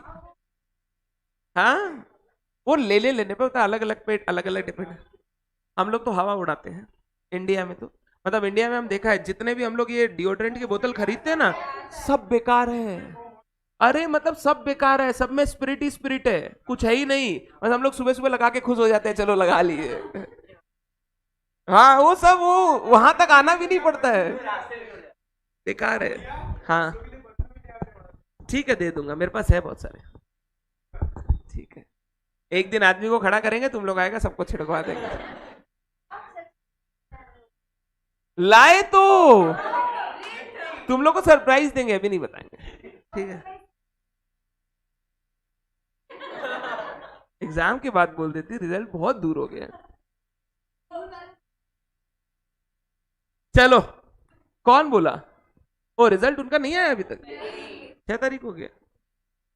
देखो, हम सीएमए इंस्टीट्यूट का एग्जाम और रिजल्ट के बारे में सोचना ही बंद कर दिए। क्या कब एग्जाम लेता है, कब वो रिजल्ट देता है, कुछ नहीं समझ में आता है। और एक मॉक टेस्ट पेपर कुछ निकाल दे, कुछ पास्ट एग्जाम पेपर दे दे, वो भी नहीं निकाल रहा। तो वो दिसंबर का एग्जाम भी डिले कर देगा ना। ये तो इनको नहीं समझ में आ रहा है। सीए इंस्टीट्यूट का हम तुमको बताता है, मई 2020 में एग्जाम नहीं हुआ। नेक्स्ट एग्जाम लेट लिया, दिसंबर और जनवरी में लिया, 2 एग्जाम लिया, 1-1.5 महीना का गैप हुआ। नेक्स्ट वाले एग्जाम में 15 दिन का गैप कम करके कवर कर लिया, फिर नेक्स्ट वाले एग्जाम में 15 दिन का गैप कम करके कवर कर लिया, और अब सारे एग्जाम टाइम पे होंगे, सारे एग्जाम टाइम पे होंगे। 2 नवंबर मतलब 2 नवंबर, 2 मई मतलब 2 मई, एक दिन भी लेट नहीं होगा। क्यों सीएमए नहीं कर पा रहा है, जबकि सेम क्वालिफाइड लोग वहां पे भी बैठे हैं, सेम रिसोर्सेज उनके पास भी है, वो क्यों नहीं कर पा रहे पता नहीं। क्या उनके मन में या क्या उनके दिमाग में चल रहा है, हमको एकदम आइडिया नहीं। बहुत सारे स्टूडेंट, ऐसा नहीं है स्टूडेंट नहीं है, बहुत स्टूडेंट। तुम इंफ्रा देखोगे ना, सीएमए इंस्टीट्यूट का infra is much more lower than CA institute. पता नहीं ऐसा क्यों, पता नहीं ऐसा क्यों बना के रखा। तुम सीए इंस्टीट्यूट की ऑफिस में जाओ और सीएमए इंस्टीट्यूट की ऑफिस में जाओ, तुमको इंफ्रा का ही जमीन आसमान का फर्क दिखेगा। चलो ठीक है, बोलेंगे दिखावट है, दिखावट कुछ नहीं है यार। एक लेवल होता है कि हम कहीं जाएंगे तो वैसा होगा। तुम बुक्स का लेवल देख लो, सीए इंस्टीट्यूट की मटेरियल का लेवल देखो, और सीए इंस्टीट्यूट की मटेरियल का लेवल देखो। सीए इंस्टीट्यूट का मटेरियल तुमको पढ़ने का मन करेगा, इतना अच्छा मटेरियल बना रखा है, जबकि सब कुछ से। और तुम्हारा रजिस्ट्रेशन फीस ज्यादा है, तुम्हारा फीस जो लिया जाता है वो ज्यादा रजिस्ट्रेशन फीस है सीए इंस्टीट्यूट से, बहुत ज्यादा है। तो ज्यादा पैसा भी ले रहे हैं आप, मेरे को सर्विस भी उतना नहीं दे रहे, हो क्या रहे पैसे का? क्यों नहीं चल रहा है, हमको समझ में नहीं आ रहा है। Literally out of sight out of mind कैसे चल रहा है। हमको ये सब प्रॉब्लम नहीं है, हम किसी को गाली गलौज करेंगे, हमको कोई मतलब नहीं है। हम सिर्फ इतना चाहते हैं कि भाई आप एग्जाम कम से कम सही से कंडक्ट करो, टाइम से बच्चा पास करे, टाइम से बच्चा अपना काम करे। 5 साल गुजर जाएगा, उसके बाद बच्चा अगर जाके पीछे देखेगा मेरा कुछ नहीं हुआ, तो वो बच्चा उसके बाद क्या करेगा? मेन उम्र ही होती है 18 से लेके 24-25 साल की जो उम्र होती है ना, यही उम्र में बच्चा मेक और ब्रेक करता है।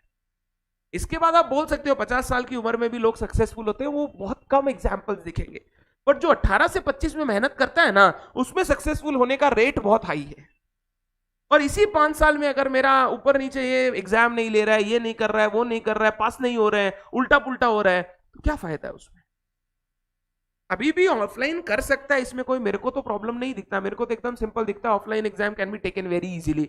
और भाई कोरोना कहाँ है, सब तो खत्म हो गया, सब जगह ही तो ऐसे ही चल रहे भाई। अब क्या चीज का, अब आप लेके एग्जाम दीजिए, नहीं लेना है, बुला ही रहा है, और उसमें भी वैसे ही बना रहा है।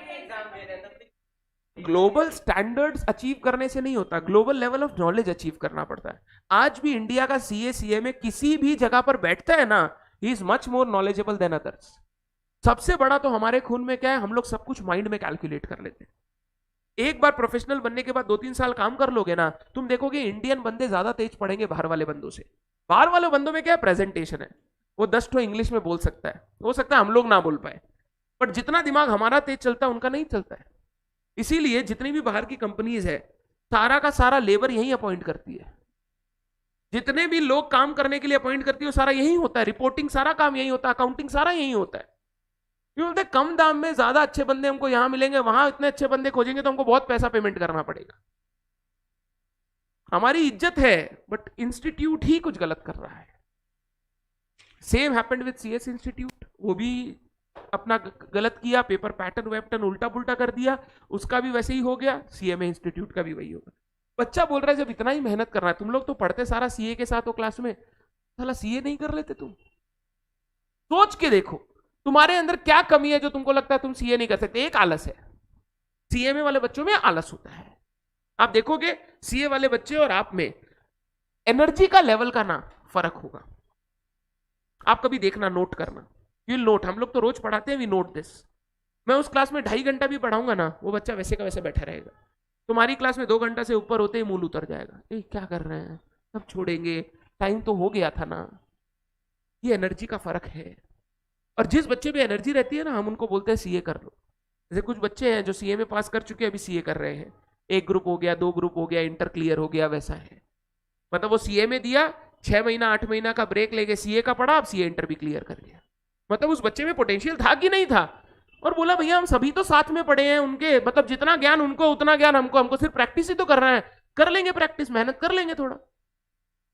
ऐसा कुछ नहीं है जो तुम नहीं कर सकते, तुमने सिर्फ एक हवा बना लिया, सीए बहुत टफ है इसलिए सीए में कर रहे हैं। 90% बच्चा यहाँ पे ना सीए में not out of career, CA में out of fear of CA कर रहा है। सोच के देखो तुम सीएमए में क्यों आए, सर हमसे सीए नहीं होगा इसीलिए हम सीएमए में। ऐसा किसी का मन में बहुत कम होगा, हमको सीएमए ही करना था, हमको फलाना आदमी बनना था इसीलिए हम सीएमए कर रहे हैं। एक नाम तो बता दो, एक नाम तो बता दो, कोई बड़ा आदमी जो तुमको पता हो सीएमए है। हम 10 ठो नाम बता सकते हैं बड़ा आदमी जो सीए है। ऐसा नहीं है तुम इस सीएमए को चूज किया क्योंकि तुमको सीएमए करना था, तुमको सीएमए बनना था। तुमने इस डर से चूज किया क्योंकि हमसे सीए होगा नहीं, सीएस थ्योरी है, चलो सीएमए बीच का है, ठीक है, सुने एग्जाम भी सिंपल है। अब तुम्हारा और उनका इंटेंट में देखो कितना बड़ा फर्क है। वो आया है क्योंकि उसको सीए बनना है, तुम आए हो क्योंकि तुम सीए नहीं बनना चाहते। तुमको सीए में बनने का भूख नहीं है, तुमको सीए नहीं बनना था इसलिए तुम सीए में कर रहे हो। जैसे जिसको कॉमर्स और साइंस नहीं लेना है वो आर्ट्स में जा रहा है, और जो आर्ट्स रियली करना चाहता था वो आर्ट्स में जा रहा है। दोनों के एटीट्यूड में फर्क होगा कि नहीं होगा?